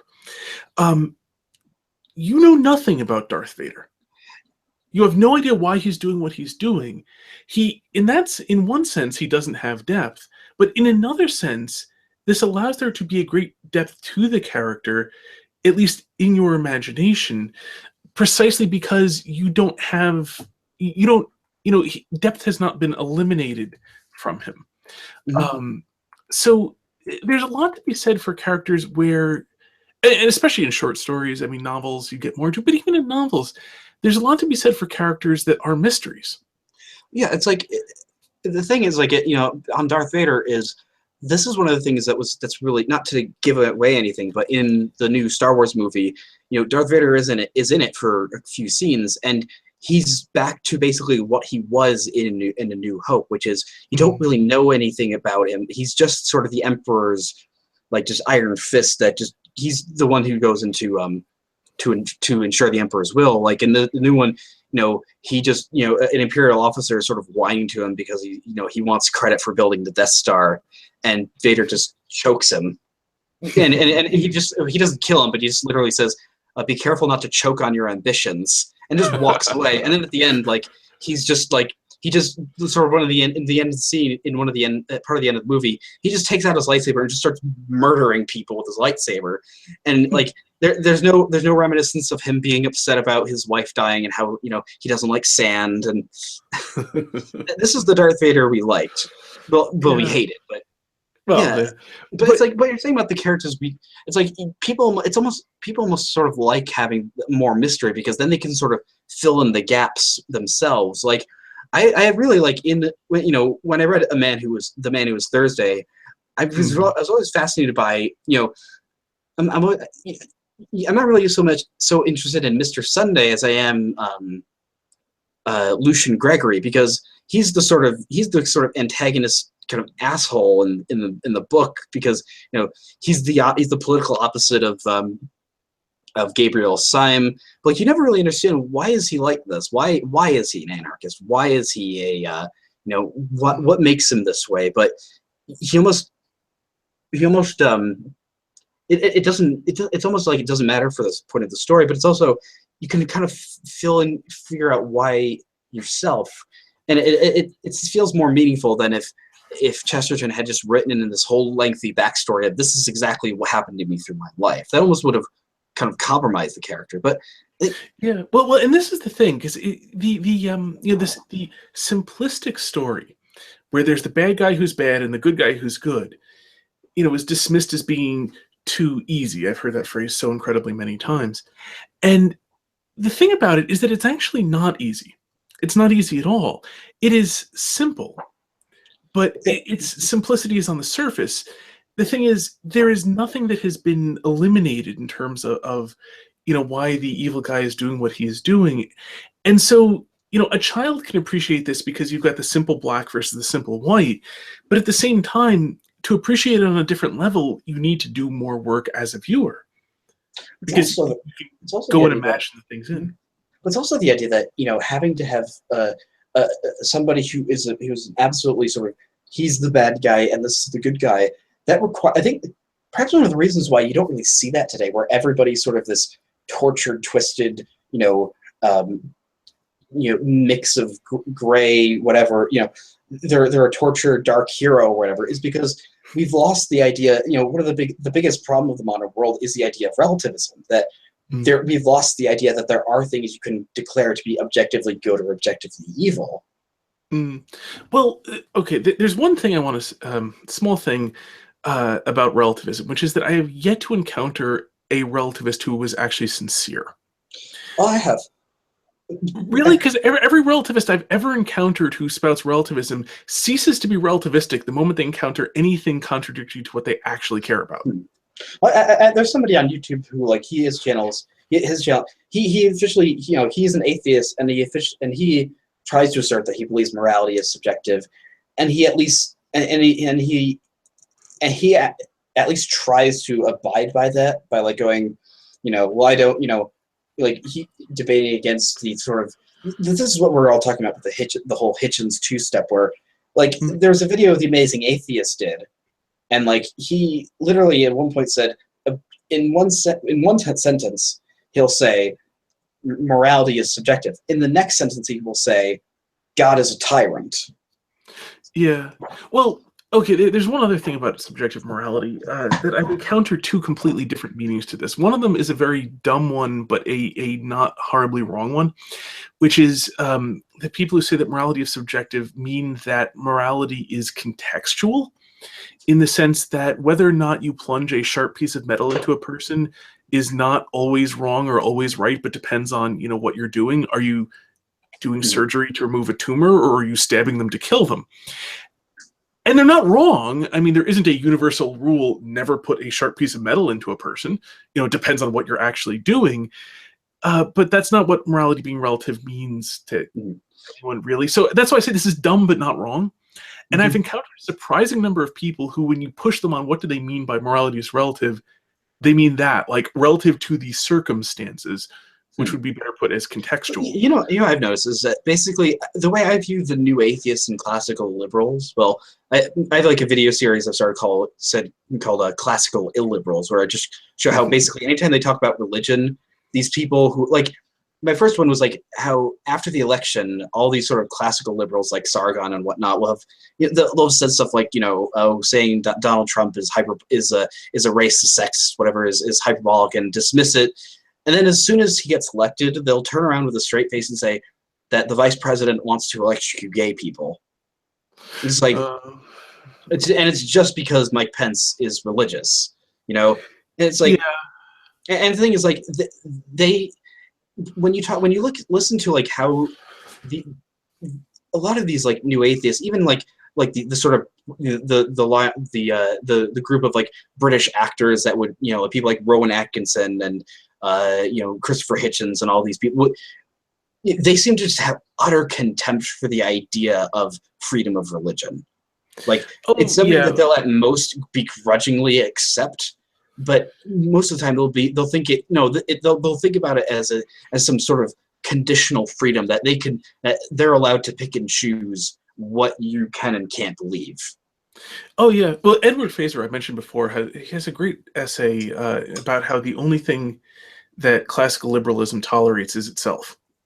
Yeah, that its theory of tolerance, because the problem is it'll tolerate anything that can get along with it, but since it makes universal claims, it can't tolerate any other universal claims. So the only thing it can tolerate is, well, itself. Well, the thing is, the way I view it is it's unsustainable in the sense that it's a negative. It's just, well, if you looked at what happened to the new atheist community, it's in complete tatters right now because it's sort of split with the SJW versus non-SJW ones. You have even further splits between various ones, and there's no real identity as an atheist anymore, and it's because it's a negative ideology. And you're right. Classical liberalism's kind of similar. The distributist makes that point, I think. Yeah, it's the same thing. It's like, look at the French Revolution versus the American Revolution. It's that, well, certainly the American founding fathers were classical liberals. The country that they founded, or the country that exists, the thing is, they didn't actually found a country. They didn't found America. America as a functioning society with a culture that we would recognize existed before then. And it was a Christian society then, and it was a Christian society after the Revolution. And the founding fathers, the important thing is they did that. Even if people like Thomas Jefferson weren't Christians, they didn't work active. They never worked actively to, curtail the Christian nature of American society. And essentially, what a lot of these classical liberals don't acknowledge is that, the founding fathers were men of their time. But the fact is, the Enlightenment period was not permanent. That, in the decades following, you had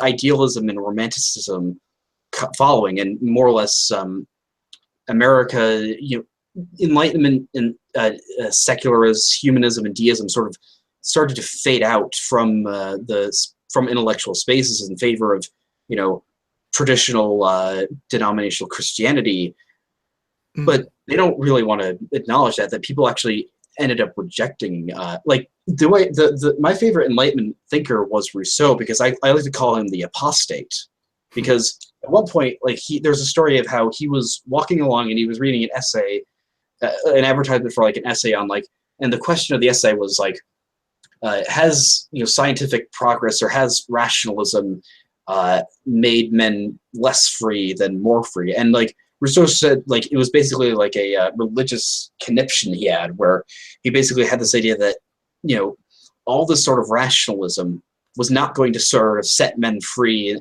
into the freedom of reason from the shackles of superstition, but that the materialistic sort of secular, scientifically based worldview is going to turn men into slaves. And people like Voltaire and Montesquieu, people like Voltaire absolutely despised him for that. Yeah, but it's fairly accurate.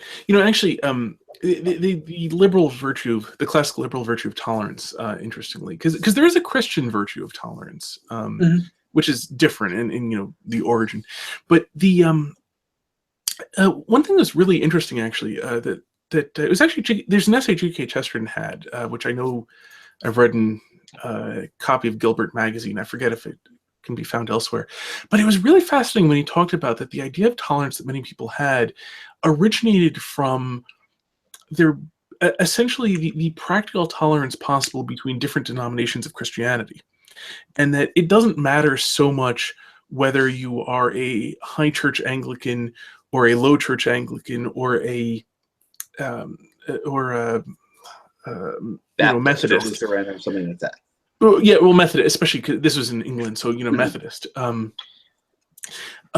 me mention a specific one, especially when it comes to practical matters, like how you run practical law and so on, because everyone has the same theory of how government should run.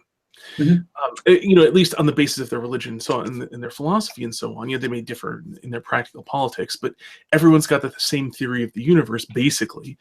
And so there's a lot of tolerance that you can do because you're not really very distinct.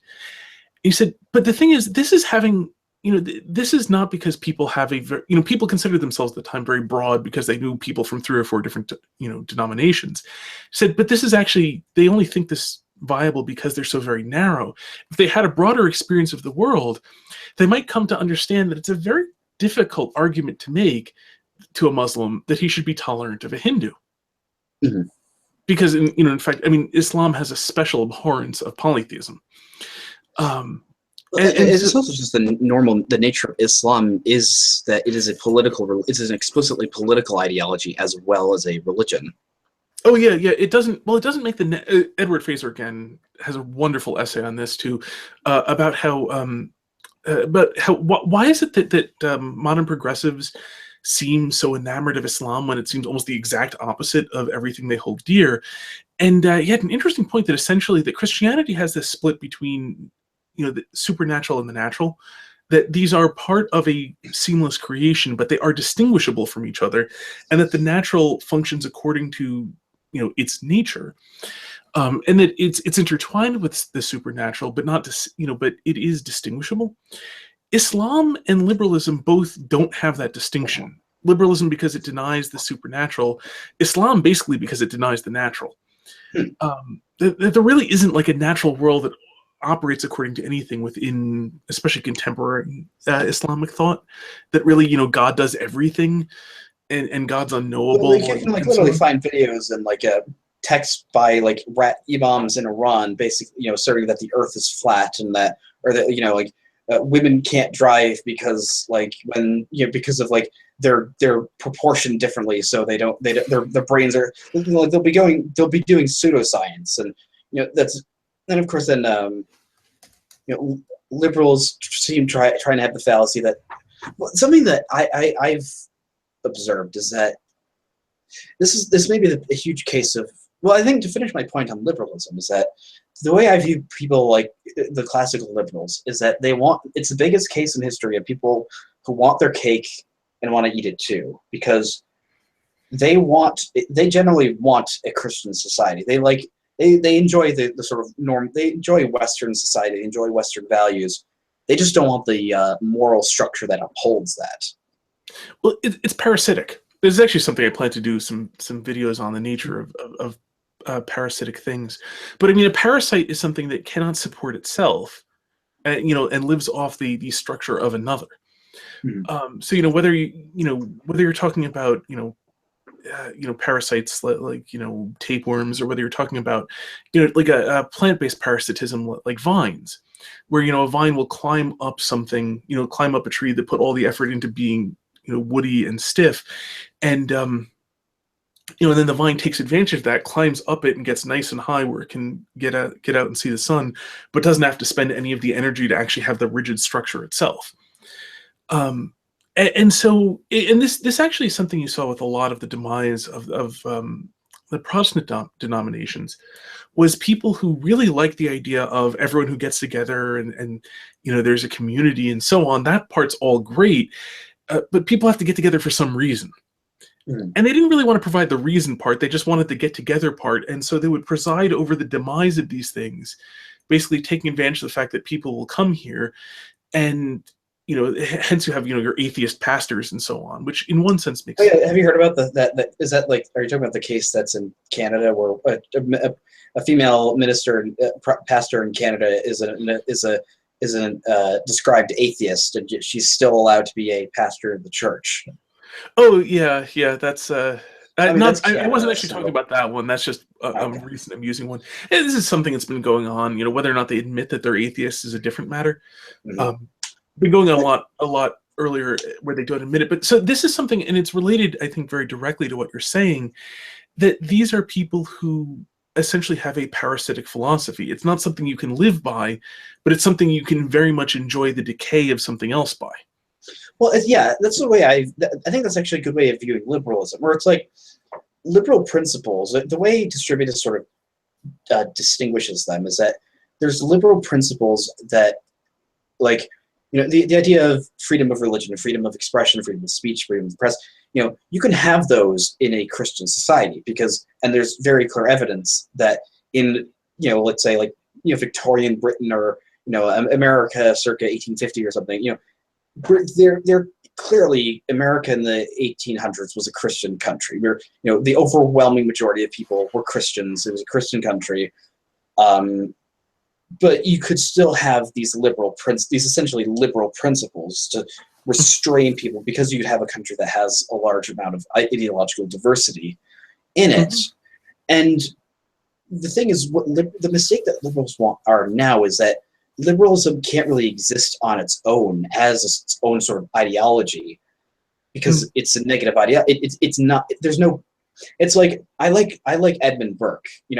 This is essentially what Edmund Burke's argument in philosophy was: is that if you want to be in favor of liberty, if you want to be in favor of liberalism, great, I'm in favor of that. But there has to be a moral basis to it. There has to be a reason as to.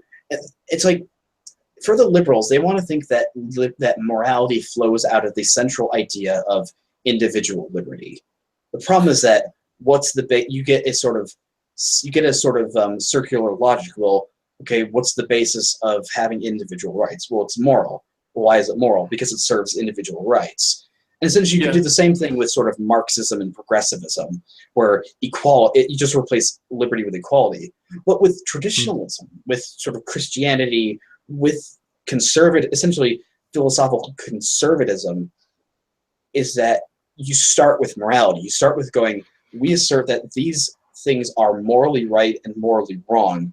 We're going to build society based on these. And of course, also, practical considerations that, we want our society to be prosperous, we want it to be successful, we're going to build it on these things as well.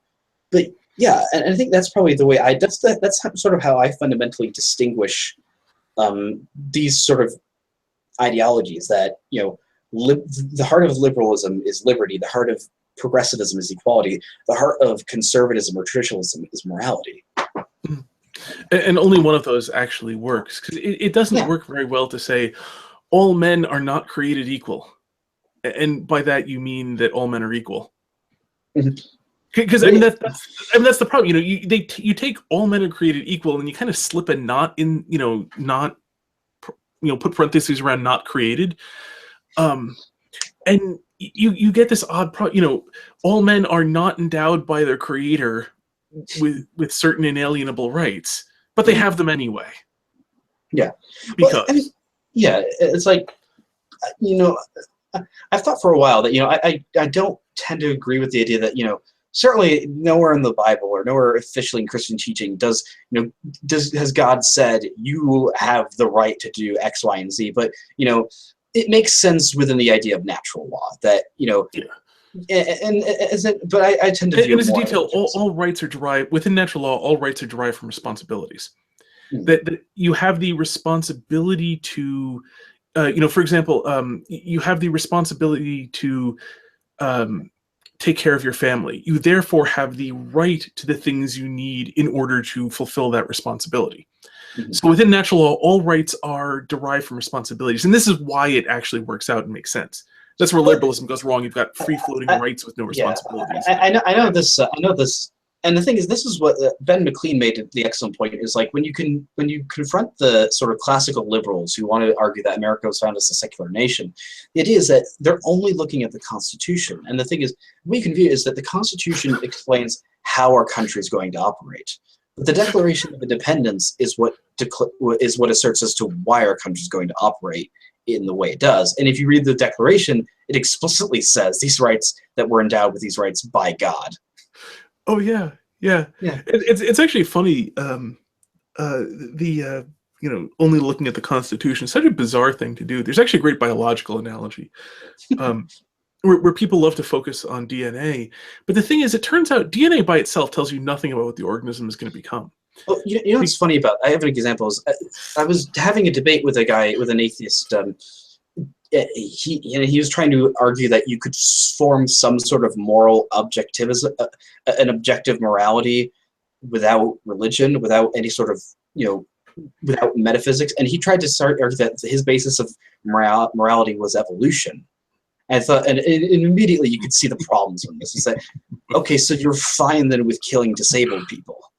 And then like every time I tried to like address a point, for why he's wrong, or like an example of like, well, if you believe this, then this is going to naturally lead to this. He keeps going, well, no, that's not explicitly what I said. So he essentially said that he's trying to argue essentially that I couldn't disagree with him because I could only disagree with the points that he explicitly said.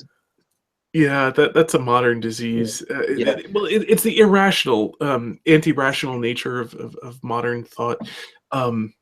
Since they won't draw any of their own conclusions, you're not allowed to draw any of their conclusions either. And so doing a reductio ad absurdum then gets called a straw man because they didn't actually say it.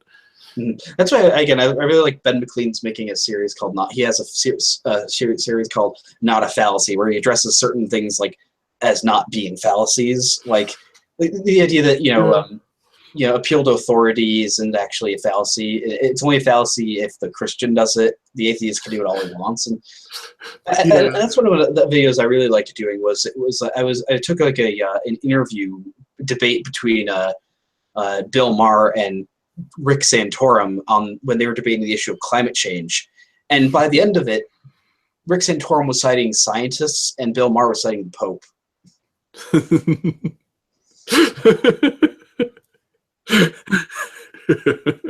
And it's just citing the Pope. That's pretty fun.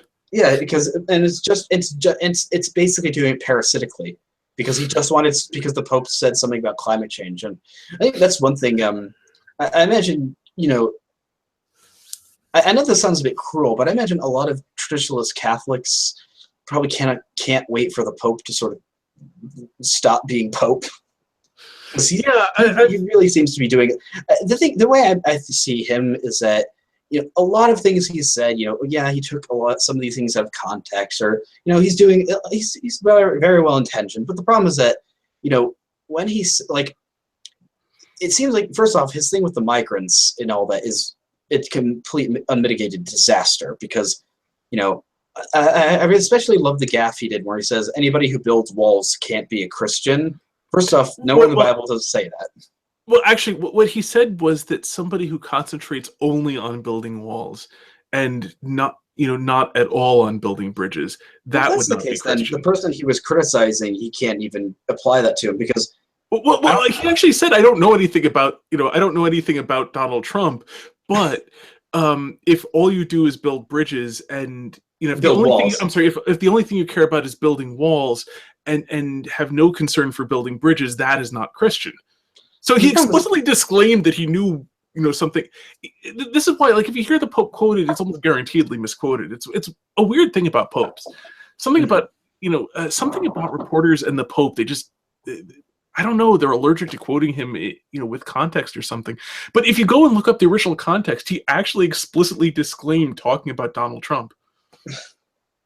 Mm-hmm. I mean, very explicitly, like, I don't know this guy, but here are some general principles.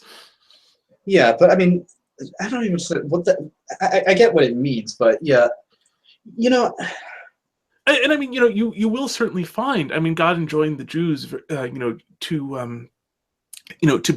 to treat strangers well, which especially in the context of the ancient world, where up until 100 years ago, maybe less, people were very, very iffy about strangers because strangers you know nothing whatever about. And so, let's say you kill the guy and you hightail it and manage to get out. You show up and you say, like, hi, my name is, supply some name no one's ever heard, that has no connection with you. No one's got any way of checking up on you, really. Name someplace far enough away that no one actually knows anyone from there, could get to there, and so on. You're a complete blank slate. For all anyone knows, the reason you're here is because you just killed 4 people. Sometimes you did. I mean, people would do that. And so strangers, in the ancient world, in the medieval world, in the, fairly recent history, strangers were always viewed with very deep suspicion because, they might well be rather bad people. I mean, there's got to be some reason they went and did something as dangerous as take up, and move someplace where they had no roots. Mm-hmm. It's a weird action to do. So that makes the Christian I think that sort of speaks to a big problem that I think when people want to, obviously a big part of part of where evangelicalism came from is, Evangelion, not the anime, the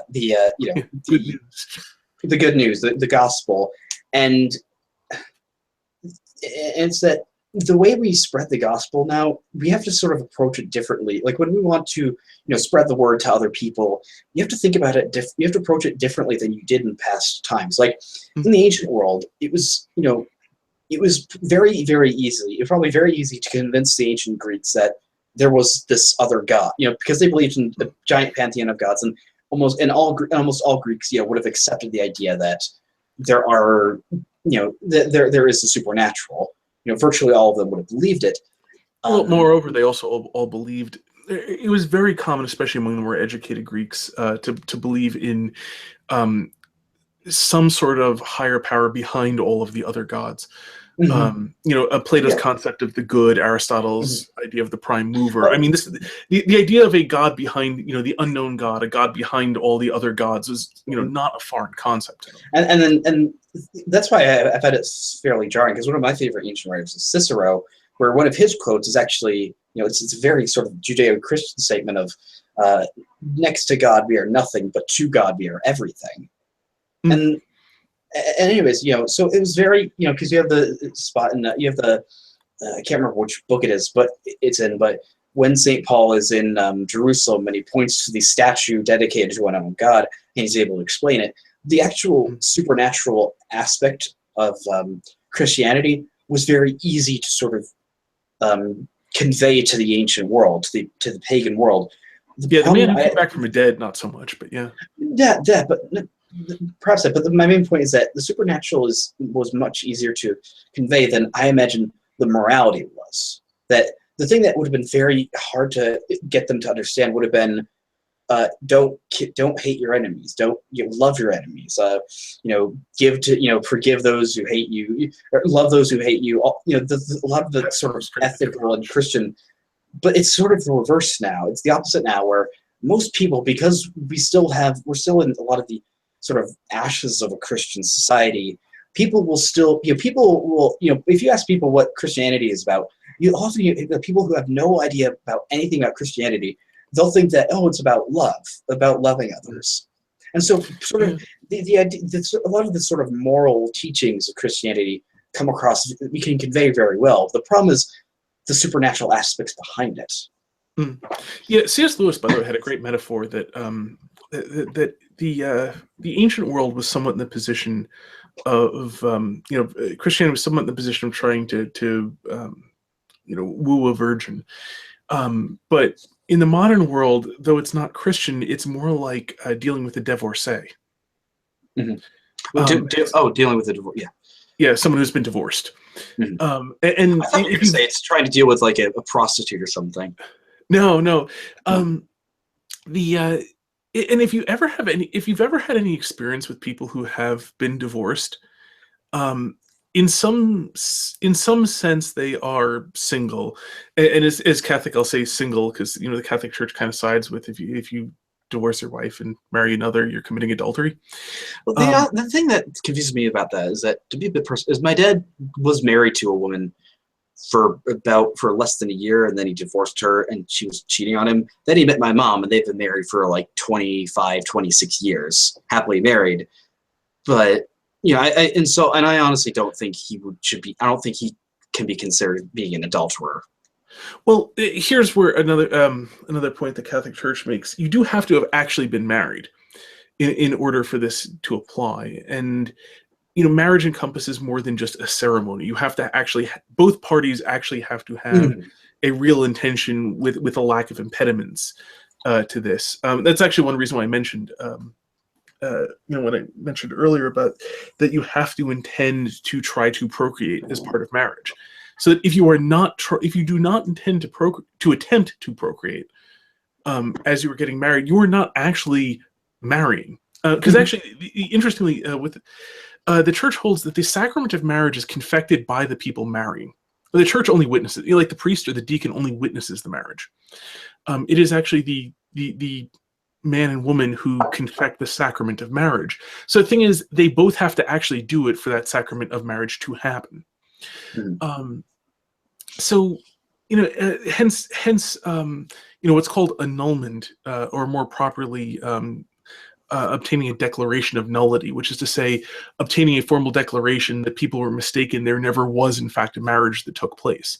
So, for example, if one of the two people who are party to the putative marriage, in fact, did not intend fidelity, they did not actually intend to marry. And so there was not a marriage that actually happened. So a person would not be an adulterer if they were never married. So, to address that sort of circumstance, it seems very unlikely the person actually legitimately intended to marry and was cheating inside of a year.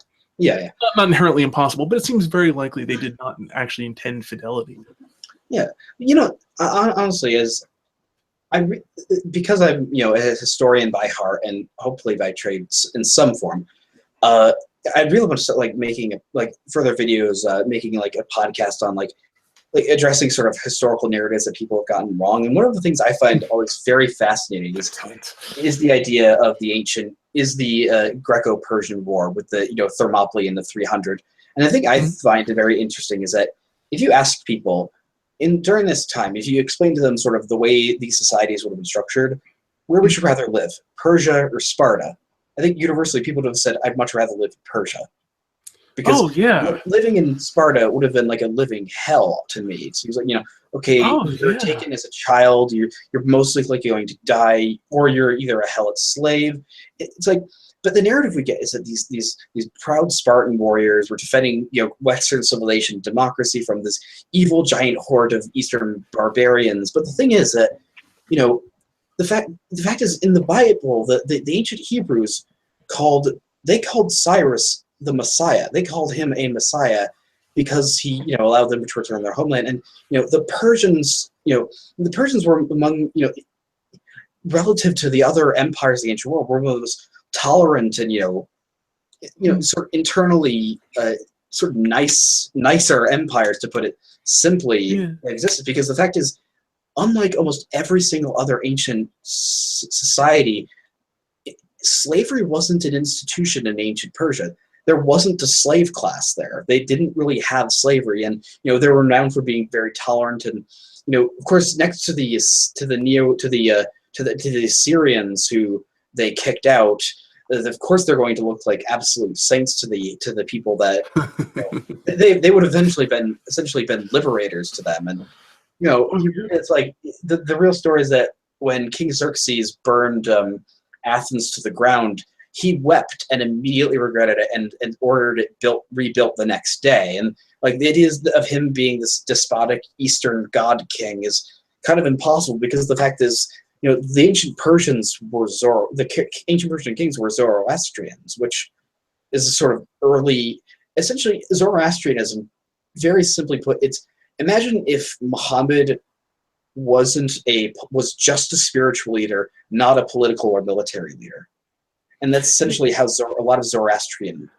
It's basically, they believe in the prophet Zoroaster, and they believe in Yeah, it's really weird.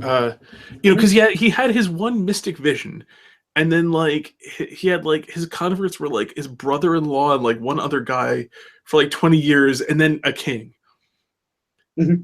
And but also a friend of mine who's studied is a philosophy of religions major in college. He mentioned that in many ways he kind of took some of the Vedic religion and just inverted it almost. Are you talking about Zoroaster?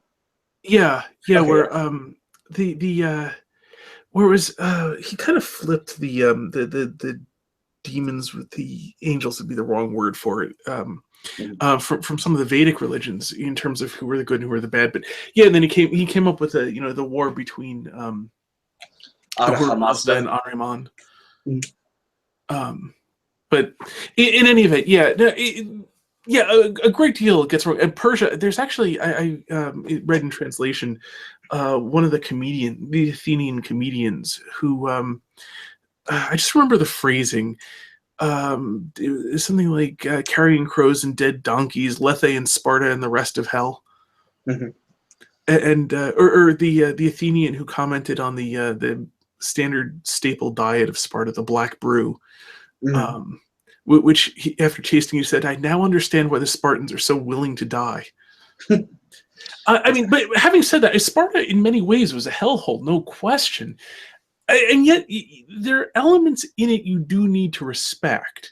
Well, it's like a martial culture is certainly very, certainly, and in the sort of cutthroat, we can certainly agree that the Christian idea of loving your enemies and stuff like that. But when you're actually talking about the structure of like world politics, having an actual martial culture as Sparta did was extremely helpful.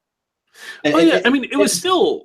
It's why people kept, admittedly, generally actually mistakenly kind of refer to Prussia as this militaristic society.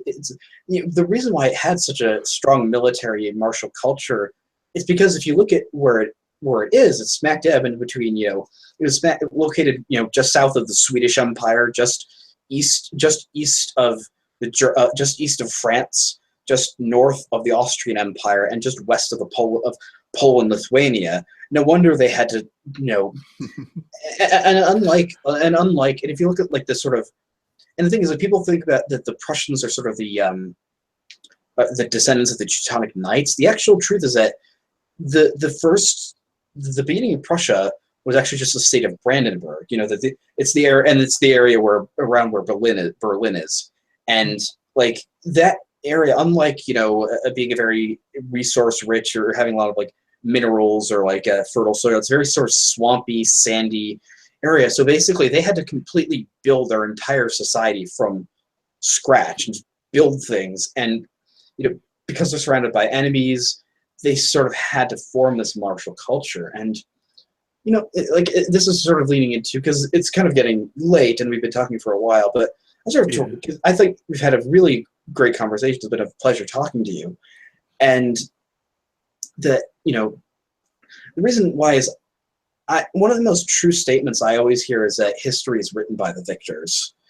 And it's that, there's this trailer for the new Wonder Woman movie, and the bad guys in that are the Germans in World War I, which I just find is infuriating and completely absurd, because if you look at this is a war in which more or less nobody was really everyone and nobody was the bad guy. That, you know, there's no clear moral side to it, and you know. But I think the sort of point I want to get is that I think that trying to fight like a last slight against liberalism is that the sort of, unfortunately, one of the precedents I think that came out of the American Revolution was the idea that a war can be, you can sort of justify any war so long as you're doing it in the name of freedom and liberty. Like, we fought a war in the name of liberty simply because of very, very small taxes. And that translated into, like, if you look at World War I, like, the president, or America willingly, like, sacrificed 110,000 men for essentially absolutely nothing, just because essentially we did not like the government the Germans had. But yeah, and I have a lot of literature on the Kaiser and all that. I think it's I think, you know, that period of history is such a very fascinating subject. But I think we've gone on long enough. Thank you so much for coming on. It's been a pleasure talking to you. Thank you very much for having me. It's been a delightful conversation.